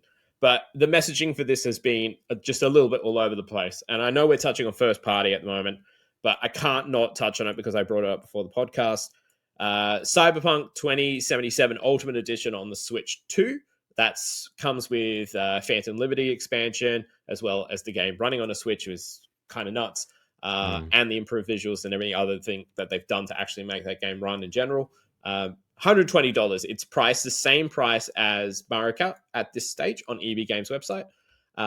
That same version, which includes Phantom Liberty and everything on PS5 and Xbox Series X at the moment on JB Hi-Fi, obviously it's not exactly the same comparison, is $69. I just find that like quite a decent price difference. And I don't know what justifies it, because even on EB Games, it's on sale at the moment for $77. It's normally priced at $100, which is still $20 more expensive on the Switch 2. I just can't see that it being the definitive way to play the game and it justify that price personally for a game that did originally launch years ago.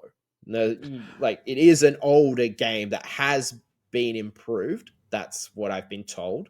But that just seems super expensive to me. It's like if Skyrim came out with a definitive edition on Switch, you wouldn't expect that game, which is super old, to be $120. But you know what I mean? Like on a Switch 2 as like a launch thing. I just think that price is it's just asking a bit. It's just asking a bit much. And like I said, again, it's EB Games, and we know, if you know anything about the pricing and everything, EB Games is always going to be the one that's a little bit more expensive than a lot of the others. But yeah, the confusing messaging in terms of the pricing, I feel like has been one of the worst handled messaging out of the entire stream. That's basically everything I need to say on that. Yeah, I kind of disagree a little bit. I think like, if you're going by EB Games, I think the $20 difference is fine, considering, like, obviously we're not developers. We don't know how much work would have went to actually get it to run on the Switch 2 and optimize it, etc. And like, there's a lot of gamers that only have Switches, so I feel like they are targeting that audience. They aren't targeting us that have probably played the game when it launched on PS4 in a buggy mess 4 years ago or whenever it was. And I think it might pay the bills at CD Projekt Red until The Witcher 4 comes out. I don't know. Like, to me, it doesn't seem like a port. It seems like a full edition just for the console, even though it is the same thing. I think perhaps the work put into creating the port may have influenced the price. Granted, obviously, if you did really wanted to play Cyberpunk and you had one or more consoles, you'd probably opt for the PlayStation or Xbox version anyway. But like, I feel like these ports of older games are targeted to people that only have Switch 2s, not people that have PS5s or Xboxes. And I think Nintendo are smart to realize like that as well. Like, yeah, I don't know. Like, I still think it's steep. I don't think it should really be over $100. But again, none of us have gone hands-on with the Switch 2, so we don't actually know how good it looks apart from the trailers. So it's hard to judge right now. So I also think with the Switch, right? It's, if you remember, the way that it was somewhat marketed in the gaming community was that it was a complementary console to your main console. So you either got a Xbox and a Nintendo, or you got a PlayStation and a Nintendo. Like, that's the way that I always saw it, right? But the looks of what they're doing now, Nintendo's are saying Xbox doesn't exist to them. They never did. Neither did PlayStation, but they're quite mindful of PlayStation. But I think Nintendo is saying this is going to be your main console now. Like, we're not going to play the secondary, have us on the side just for Nintendo games. Like, you should make this your main console that you Nintendo have always been in their own lane. They're not going to make some titles cheaper just because they got released on PS5 and Xbox 3 years ago. That's how I see it. Like, they're not worried about the standard price on other consoles because they're confident in their like demographic. Like, they know, like, it's like Apple. Yeah, like I don't know. Apple never charges less than what they believe that it's worth for them. So Nintendo are exactly the same. Is right? Is Cyberpunk going to be a console seller? Hell no, I don't think so. I don't even think it'll be like in the top 10, maybe 5. Funny if it turns out to be the best way. That'll be hilarious. But... Probably. Jamie? All right. Just to quickly touch on a few things before, because we've already ripped this Band-Aid off, so we should have smooth sailing with some other things. With this, I don't know if it's Bandai who is publishing Cyberpunk. I think they did it initially from memory. Back in the they day. are. So my guess is that it's probably Bandai that has at least had some decision on what the price is, not so much Nintendo. At least back, if we fast forward in a couple of months, there's a chance it will go on sales. I think the one issue with the Nintendo pricing of some of the games is that, like, let's be honest, whenever there's a Nintendo Switch discount of any of the games, it's like $5, and that's like, it doesn't matter if it's Big W, Target, or EB Games. They're all about it's like $5. Sometimes you might get a little generous and $7. So like, most of these games will probably, like, the Nintendo first party stuff won't probably shift from those prices that much. I like to hope that Nintendo would be a little bit more lenient with some of their discounts going forward. I highly doubt that. I'm not going to hold my breath on that. So it's just how it seems like it's going to be. At least in my opinion, Cyberpunk will at least see discounts in the future, whereas those first parties, I don't think that price going nowhere. Yeah, third-party titles for sure will get discounts. I don't doubt that. We did already touch on welcome tour, so we won't talk about that. Donkey Kong Bonanza was the last game revealed, wasn't it? Yeah. So the first 3D Donkey Kong game in over 20 years, I'm pretty sure. Crazy. I think it was Donkey Kong 64, was it? Yeah.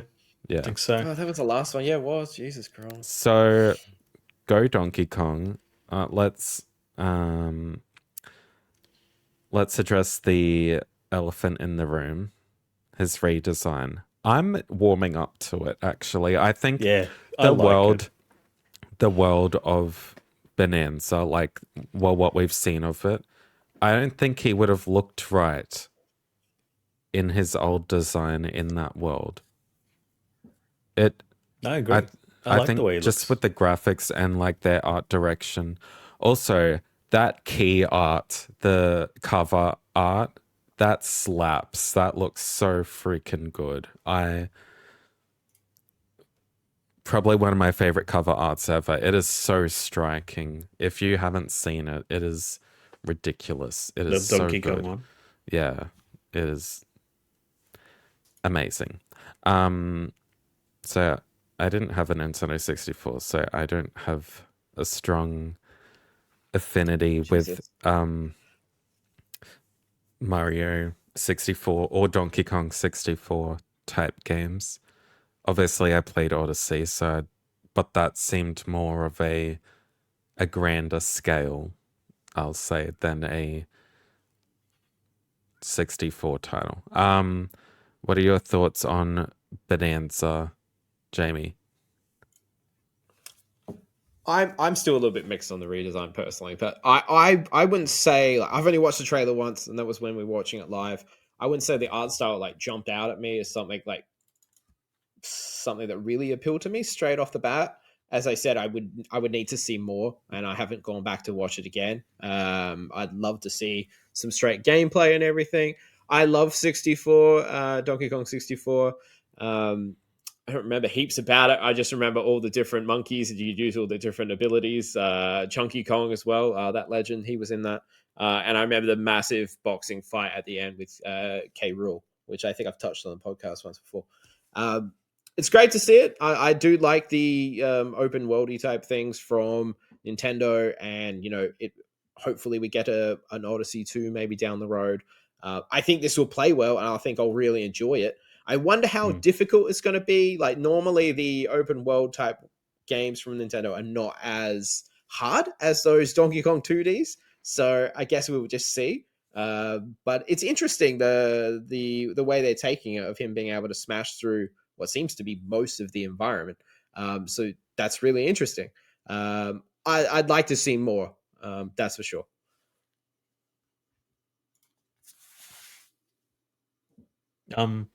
With this one, when it first was shown, I honestly thought it was Banjo-Kazooie.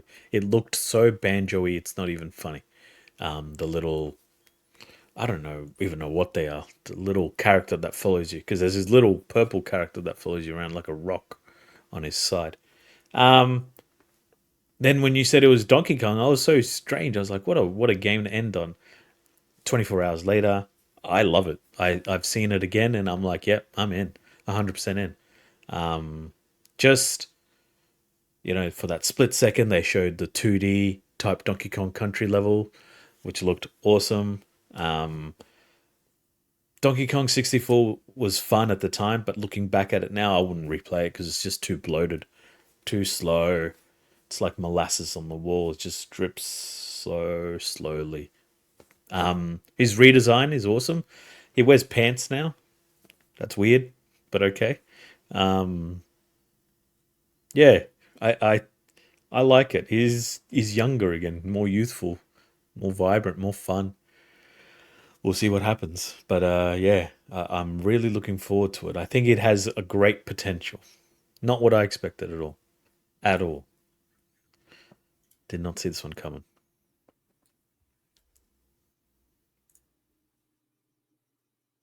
I think you're muted there.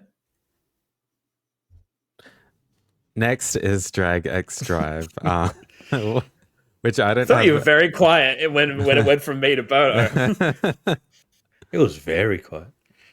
Yeah, so Drag Eggs Drive is the, do I say wheelchair? I don't know, like wheelchair basketball type thing. You said it was like Rocket League basketball, but with Yeah, people. it looked It like did I look a don't know. lot, like a little looked like like the Rocket basketball League, mode yeah. out of Rocket League.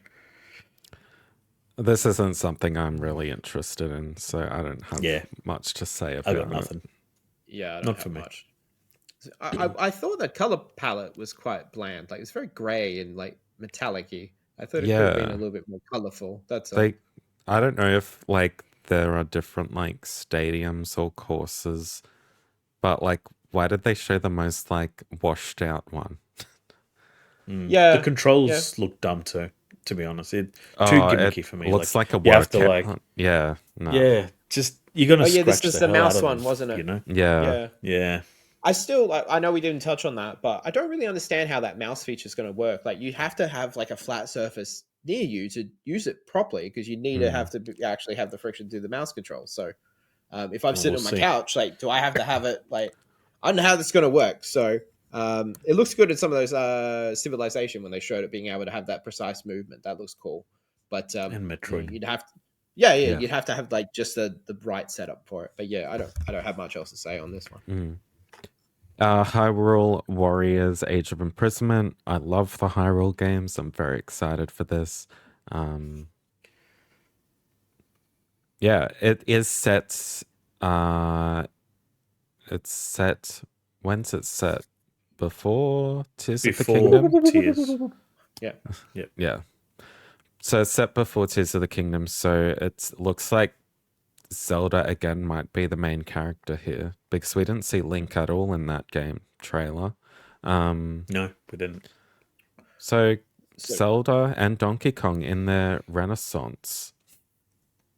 So because you haven't finished Tears of the Kingdom from memory, yeah, she No. does do a whole.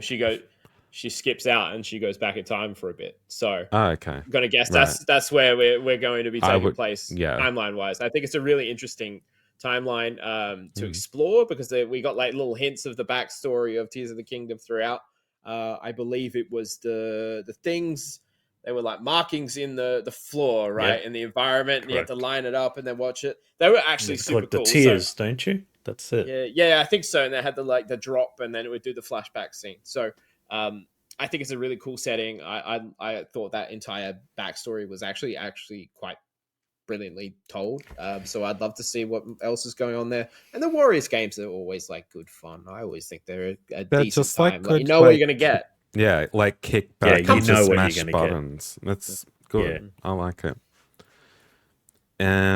Kirby Air Riders was. I think we were collectively the most disappointed about this because we thought it was Super Smash Brothers at the start. Yeah, once you said Intentionally. it, They heard the did noise, it. I was like, Yeah, they did it intentionally. It's the same creator, right, of Smash Brothers. So, And I also think we shared the same sentiment that it was a little weird having two racing games, like two first-party Yeah. racing games. I mean, Yeah. I'm pretty sure Kirby Air Riders offers a completely different experience to Mario Kart. So, like, it's not that weird thinking about it now. I think I was just like wanting something else at the time when we were watching it. I think I Well, still it's a- think it's it's a a cult bit classic. strange. It's weird. I haven't seen much fanfare, at least on my algorithms. I saw one person really excited for it. I actually hadn't heard of the original release. Mind you, I didn't have a GameCube.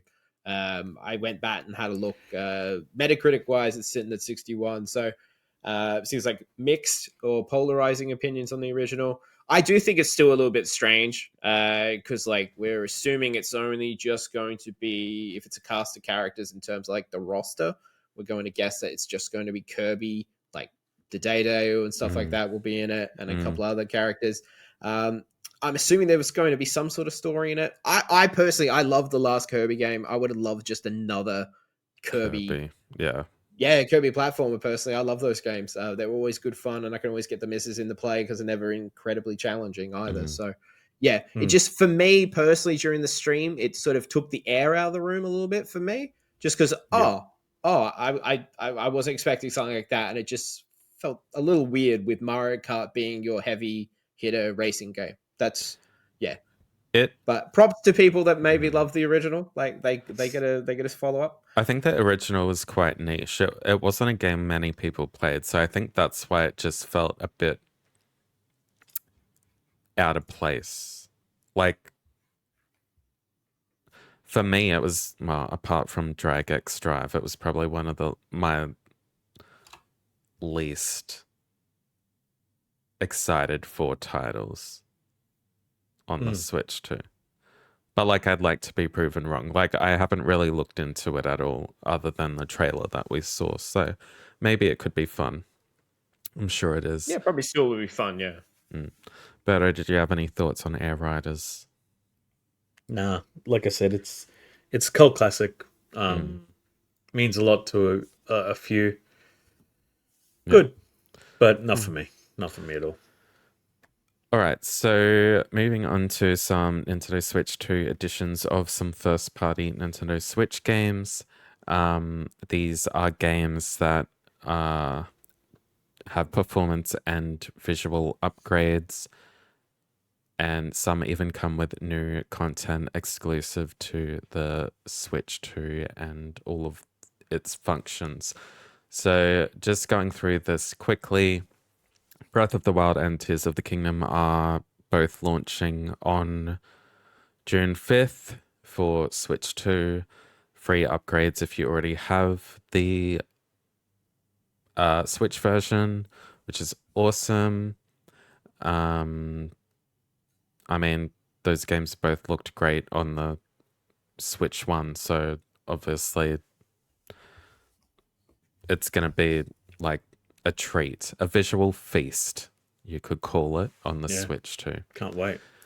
Mario Party Jamboree has obviously performance and visual upgrades, plus a Jamboree TV, which I don't know why it's called TV, but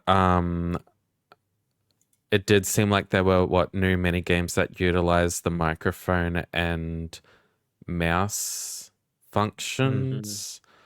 So And the camera as well. And the camera. yes, everything. the camera. Yeah.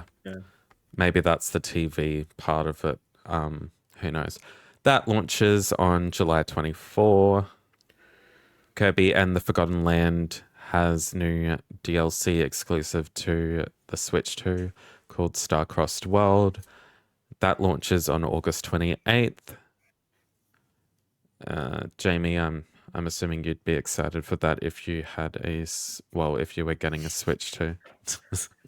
Yeah. If I Forgotten Land is a fantastic Kirby game. Like, I've played a few, and that one like really stands out. I think I spoke about it on the podcast when I was playing it. It's like a dystopian sort of world. Like, it shouldn't work, but somehow it does. played super the demo. creative as well.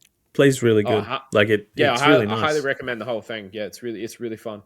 So more of that is good. I'd be curious to see how long like the, let's call it, expansion or DLC is. I'll probably hold off and see how long it is. Maybe it's just like a couple of hours, but hopefully it's quite beefy. Let's hope. Pokemon Legends CA, which is still coming late 2025.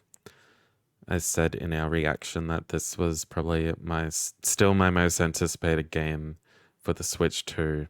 In the Switch 2 trailer for ZA, the graphics looked really good compared to what we saw a month ago on the Direct for the Switch 1. So overall, happy.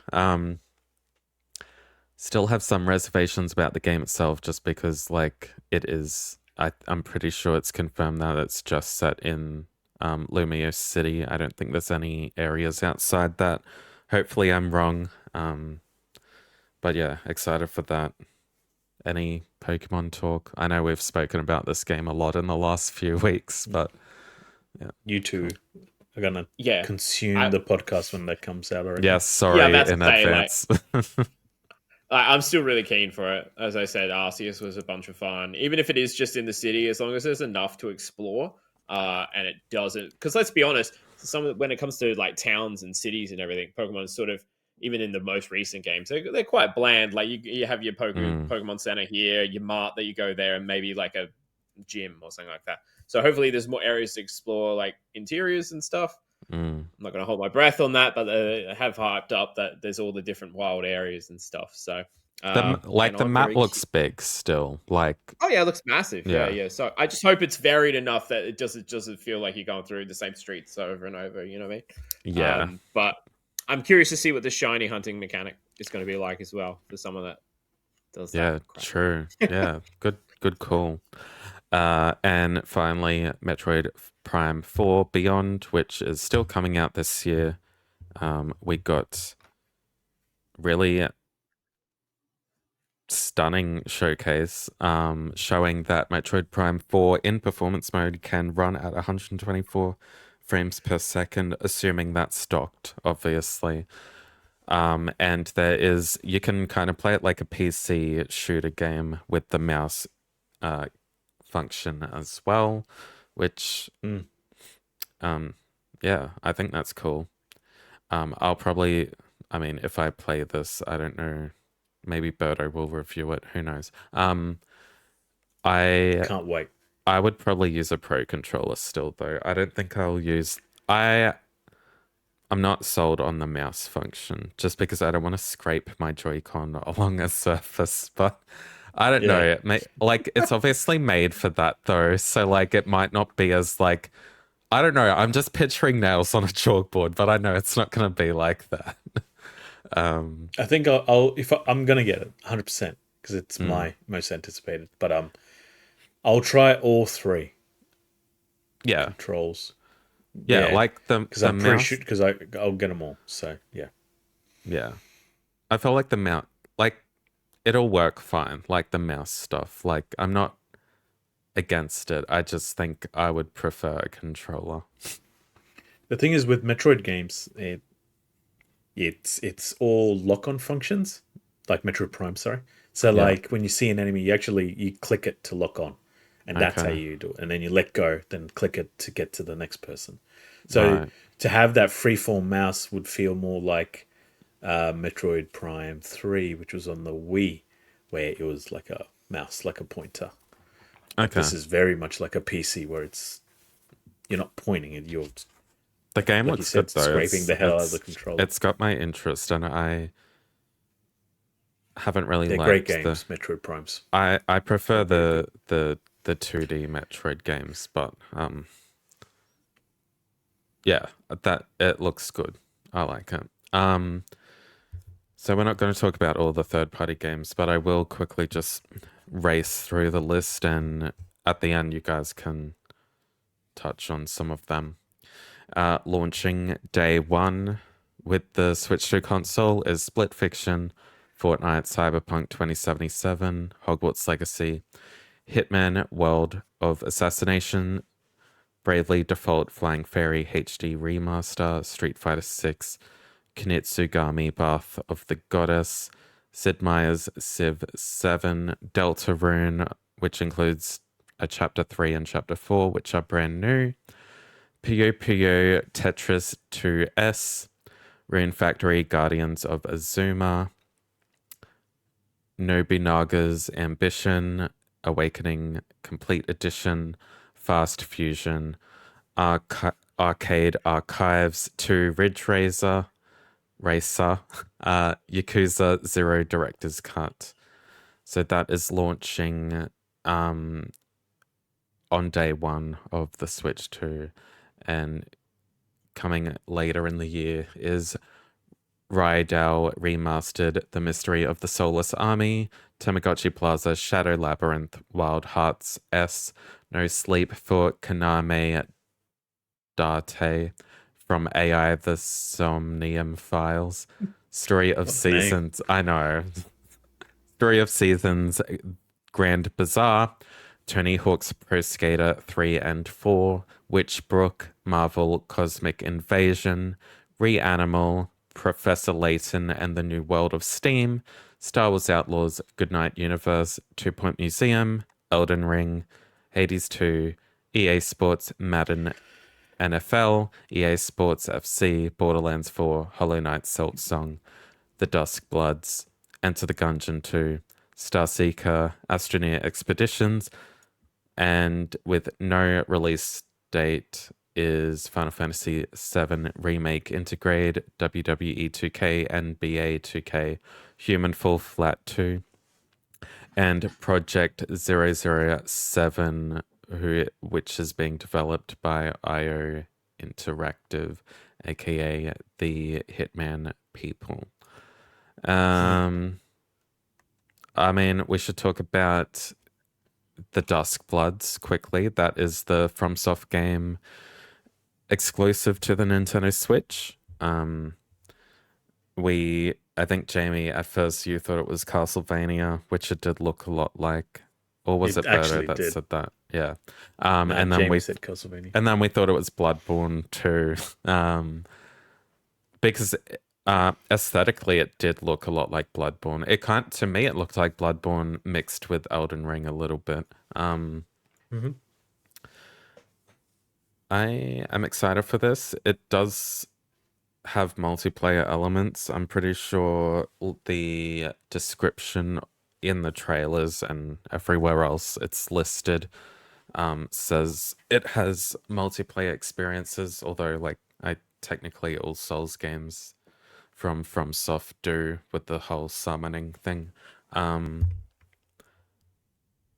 Are you surprised that FromSoft have a exclusive Nintendo title, Berto? Absolutely. Never in a million years did I think this would happen. And, you know, for me, this was my favorite. And I think I said that as well next to Mario Kart. But, man, when this came out and he said FromSoft, I was just like, yeah, they're doing something completely different. Miyazaki's obviously behind it.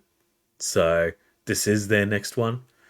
And, look, next to Nintendo, they are the best of the best. They are the most consistent at premium quality video games. So it is multiplayer, a lot more multiplayer. So maybe they'll use the camera. So that'll be pretty funny if they do that. Yeah. They probably could. You know, you walk around and then you'll see your face, and you know this is where you died.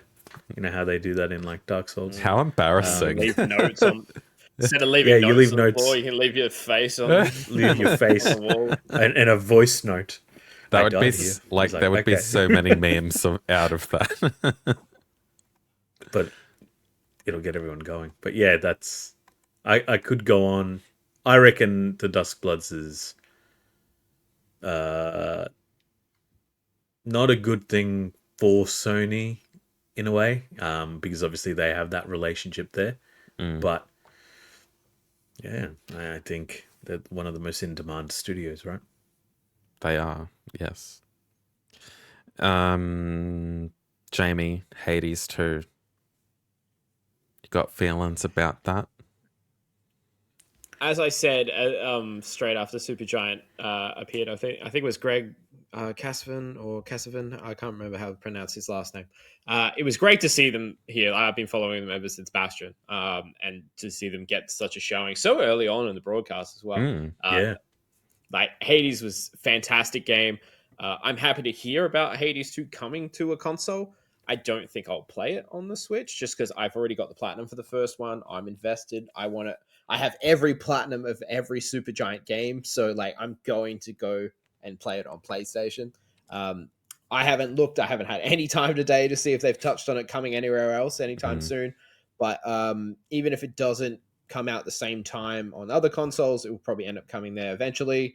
As for Dusk Blood, it's probably not mine. What I've read throughout the day probably doesn't seem like a game for me.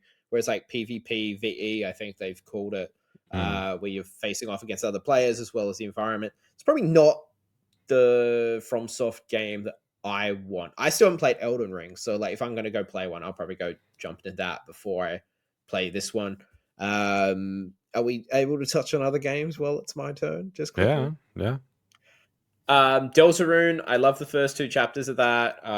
Again, I haven't looked into if they're coming out to PlayStation anytime soon, but I want to just finish it all off where I've already started my story there. And of course, Silk Song. And I'm so shocked talk about that yeah, because Nintendo definitely didn't, because they just put it on the screen for like 10 seconds and they just skipped over it. And that was so shocking to me, because I think if anything's been almost every Nintendo Direct comes out, especially when it's indie focused, it's like Silk Song, Silk Song. It's a whole thing. Yeah. And you know, Hollow Knight huge is following. one of my all-time faves. Like, that game is incredible. It's a masterpiece. So I'm just shocked that it was so glazed over. But yeah, it's good to hear that's coming out this year. Again, I'll probably play it on PlayStation. A lot of these ones that are third party, like I've already started my adventures there, so I kind of, like, for OCD wise, would continue it on the PlayStation. But it's nice to hear something, you know what I mean? It's so funny how you have them in the PlayStation. I have Hades and I have Hollow Knight on the Switch. That's where I played. That's my ecosystem for those type of games.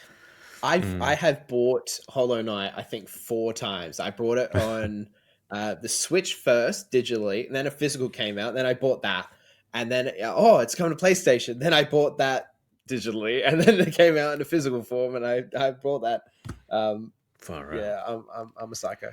But yeah, it's funny how that works. And yeah, I like keeping, once I've got a series, I usually just try to keep it on one console. So. And he's a bit of a slut for platinum trophies, so yeah, total scumbag for the plats. I guess not my top picks, but I was happy to see Reanimal there with still a 2025 release window. Professor Layton and the New World of Steam. Really loved the games on the DS, so I don't think there's been a Layton game for a while, so I think it's been a while. This will be fun. And just shout out to Elden Ring, which is coming to the Switch too. That was one of the first games announced in the Direct. And I know we were surprised about it, but yeah, pretty good. And Final Fantasy VII Remake Integrate, great. Yeah, I think it has good. I just want to see how they run too. Yeah, same.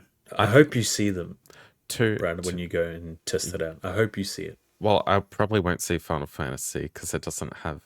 I think it'll only be first-party games, which, like, honestly, I mean, I'm excited to play Mario Kart, but if Hyrule Warriors is there, I'm gonna have fun too.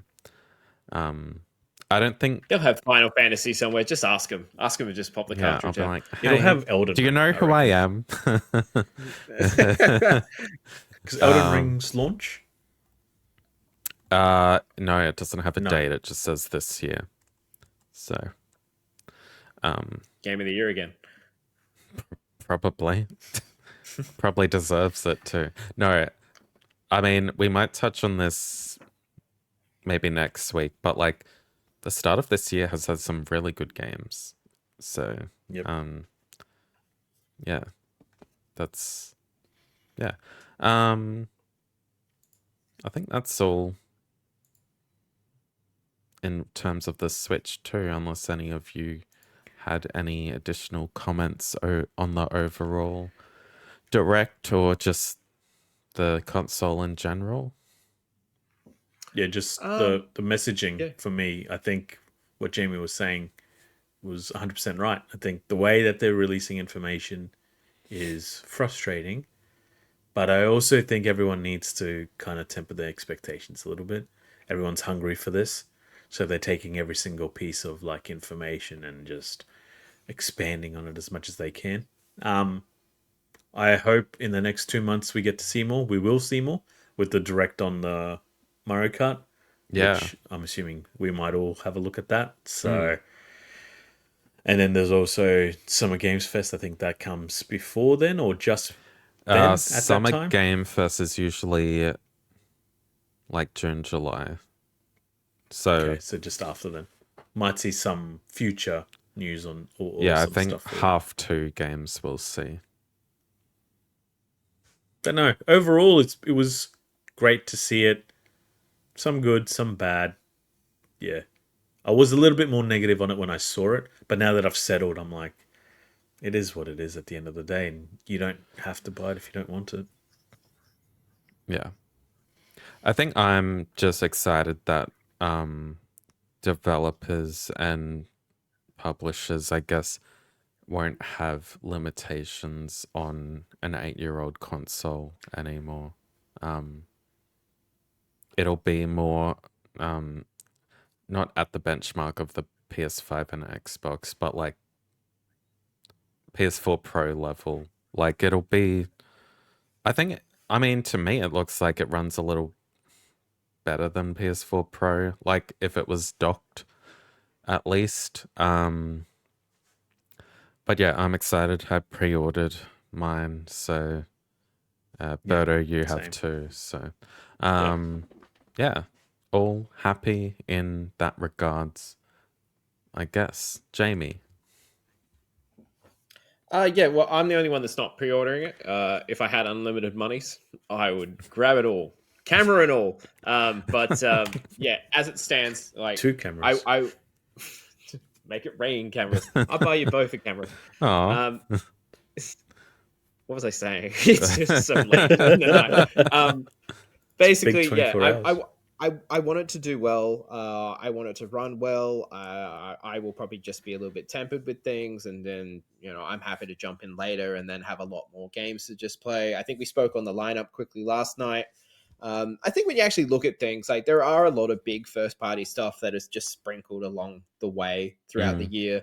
And as you mentioned, with Summer Game Fest, they're probably going to touch on even more stuff that's going to come out. So I think there's going to be enough big releases coming out, and like at least there's a lot of third party support to have those in between games along the way. You know what I mean? Some of those first years on consoles can be like a new console can be quite rough and a little sparse, but it seems like they're heading in the right direction where they've got enough ports or like remastered versions and new stuff coming out at the same time. So very interested to hear what you guys think of it when you guys pick it all up, and yeah, I'll probably end up grabbing it at some stage because I do love the Tendos. Well, yeah, that is the Switch 2 segment. Back to you, Jamie. I was actually expecting us to go so much longer. Like it has been a long show so far, but I I was mean, expecting us I to talk could have so much gone more. longer, but I was trying to rush it Yeah. at the end there. All right. What we're not going to rush is us talking about our favorite games that we're excited for in April. We're all going to pick a few. I'm just going to pop out and just say, my favorite one is it's Claire Obscure Expedition 33. I've been on board with that one ever since that first trailer come out. I've been watching the little character trailers that they've been releasing over the last couple of weeks, just sort of detailing each character and sort of just a little showcase on what their abilities are and the battle style. Oh, it looks so good. Like It the does. turn-based battle style looks so stylish, and I just get such Persona vibes from it. Oh, I hope it's good. I have very I try not to get too optimistic with things, but like I have high hopes for this one. And yeah, I'm very excited to play it in only a few weeks' time, which is kind of crazy. Brad, what is your most exciting game for April? Yeah, Claire Obscure as well. You say that this turn base reminds you of Persona. For me, it reminds me a bit of Final Fantasy X because it has the order down the side, and I'm assuming that changes depending on what moves you use. Obviously, I don't know that, but that's what it looks like. Otherwise, kind of keen for Days Gone Remastered because I never played the original game. So, Same. If I get to review that, then I am happy to. So, yeah. All right, Berto. Yes, same one. I think we're all looking forward to Claire Obscure We are a bunch of RPG Expedition nerds, 33. aren't we? Yeah. And my second one is an RPG as well. It's an old school one. And it is where is it? Luna. Lunar Remastered Collection. Mm. Very hard to find, very hard to get, but I'm very much looking forward to it. And Ignore someone's back. my Dyson that's at the back there. I don't know what happened, but I also bought those Snorlax shoes today, as you can see. So yeah, I think we're all pretty much excited about the same thing, which is all good to hear. I really hope the game turns out well in the end. Now we're moving on to the next element of the show. It is the NextPlay Game Corner. This is the segment where each week we quiz the panelists using games like trivia, name the game, and more. As I believe I won the last episode, I am the quiz master this week. Now, I haven't had much time to actually look into things, so I still had some video game slogans left over from last time I was the quiz master. So, as with last time, these are video game slogans that were used during promotions for the game. I will say it. If you want to take a stab, you can call out your name and take a guess. I will give clues along the way if I think you're struggling, because I'm nice like that. Thank you, Jamie. So the first one, 3 words. Take Earth back.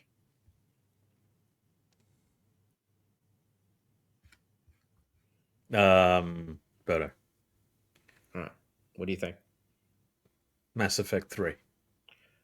Nailed it in one. Wow. Yes, it is. Yes. Still remember that trailer for Mass Effect 3. I was trying to think what other game is the stakes so high. Well, I was going to say Helldivers, but that obviously would have been wrong.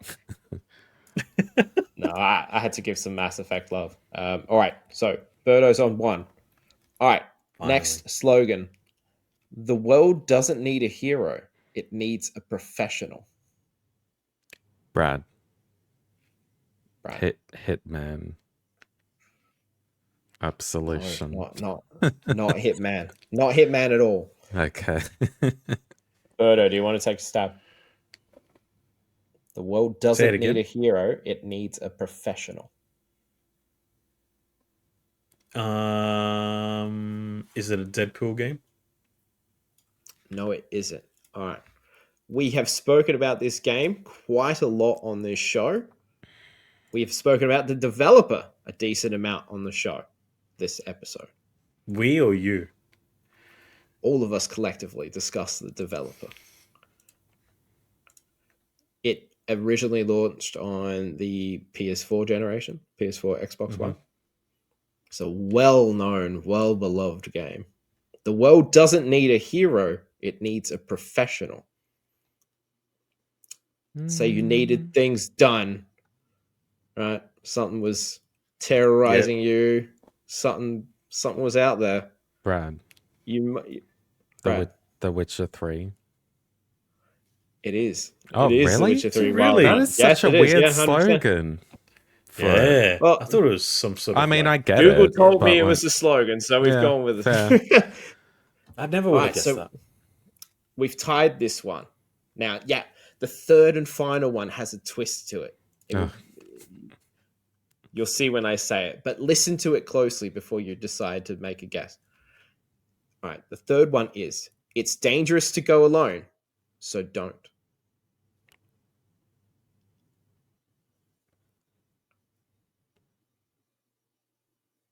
Well, I know it. Let's play on the Zelda one, but it's not Zelda. It's an iconic line. Yeah. Do I need to give clues, or it's dangerous? Brad's thinking, so don't. Mm-hmm. It's not a mainline entry in the series. Do I keep giving clues? Still running? Is it? The series you think it is? It is. Okay, Brad. The Legend of Zelda 4 Swords? No, it's not. Berto, you can steal this. It's dangerous to go alone, so don't. Is it Hyrule Warriors? No, it isn't. No. All right. It's a handheld game in the series. Yeah, that's what I thought it would be 4 Swords if it's Zelda. Same. You got it wrong. It's not correct. Like, is it multiplayer? I'm just going by the slogan. I can't remember exactly what it is, but What do I you think I mean? did play this at some point. I'm just telling you, I searched up video game slogans. I thought this was a nice twist one, and it is. It was on Don't the you want 3DS. me to to go win online, so we so don't have don't. to do 20 questions next week? Yeah, On the 3DS. exactly. It's on the Zelda 3DS. series title, not the main line. It's on the 3DS. 3DS. It's like Brad. three options. Brad. All right, Brad, guess.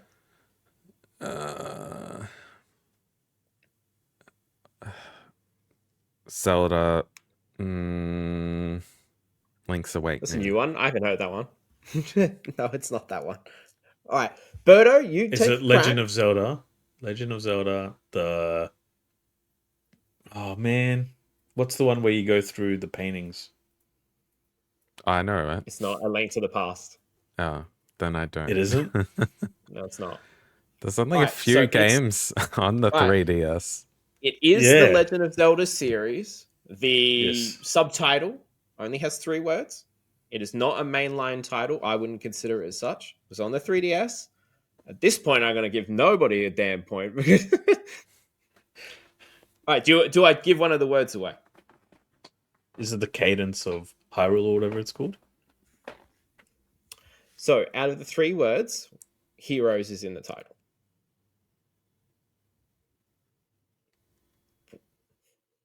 Jeez, I really don't know. All right, I think I'm just going to give a different slogan because you both let me down here. It's Triforce Heroes. Oh, really? Oh, that's what Yeah, I was. never would've got When that. I said 4 Swords, I was thinking that game. That's good. That's not what you said, though. No. I'm just saying I wouldn't have thought of that because I already All thought right. I guessed Triforce that. Heroes. What's Triforce Heroes? Which one's that one? I remember it has It's- 3 different Zeldas on the links on the cover. I That's think the I game I'm touched on Isn't it that and 4 played it Swords? once. That's what I'm thinking of. 4 Swords. Yeah. Is 4 Swords even a game? It is. Yeah, it is. You're It's a thinking like GBA GameCube, game. Though. aren't you? Yeah, that's No, an no, older yeah, game. GameCube. Game Boy, yeah. It's an older older game, yeah. It's an older game. Alright. All right. I see. Okay, so no one got this one. That's all right. All right, so that's all right. No, I've got backups. It would be a quick and easy one. This new slogan is "Prepare to die." Prepare to die. Thought it'd be easy. Thought people would be jumping at this. Dark Souls. Brad. Alright, I will give it to you, but you were meant to call your name. Birdo. Dark Souls. I don't know what I do there. Do I give it to you because you called it out? No, you yeah. didn't say your Just name. give us another one. All right. People ruining the game. I thought it'd Here we be go. quick. and Birdo we're just outta here. throwing points away like that. I know. You guys are Alrighty. geeing me up. Yeah. All right. You say your name. You guys really- All right, blokes. Yeah. All right, we got this. All right. Yes. Next one. Welcome to the Madhouse.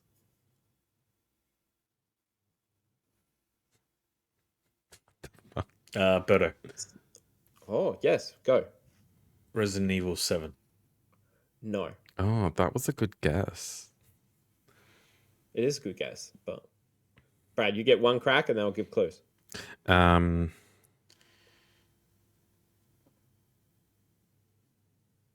No, give a clue. It's a superhero game. Birdo. Yes. Suicide Squad. No. It's not. I'll give further clues once Brad's had a crack. Ah, Was he ditching his yeah, option here? yeah. Just do another clue. Unless you look like you want to have another crack, Birdo. Or Yeah, I before do. the clue. All Yeah. right. Before the clue, what do you think it is? Arkham Asylum. Birdo. Arkham It is Asylum. Arkham. Ah. Brad, no. It is Arkham Asylum. All right, we got there in the end. All right, so Birdo has got 2 points from that one. Brad has got 1. That was not too bad. At least we didn't spend 3 hours trying to figure out. In retro theory, games I got that an extra nobody point. knows. I should be But we on will 9, next but I week. didn't say Birdo. Yes. So let's just recap the scoreboard. I'm still at 9 at the top. Birdo on 8. He's got 1 point lead over Brad now on 7. And guest Ben popped in. He grabbed a point. Good for him. Hmm. That that's the show. That's the end of the episode. You can support the podcast by leaving a 5-star review on wherever it is you were listening to us. And don't forget to check out next-play.com.au for the latest video game news and reviews. So we've got all the reviews we've spoken about on this show will be up very, very soon. I think your South of Midnight will either be up already or very soon, right? Yeah, it will be. All right. Plus, you can read everything about the Switch 2 all over the website, as well as our socials at NextPlayAU. And if you're watching us on YouTube, hello. Make sure you hit the like button, subscribe to the channel, and comment down below. You can also watch our live reactions of the stream from last night.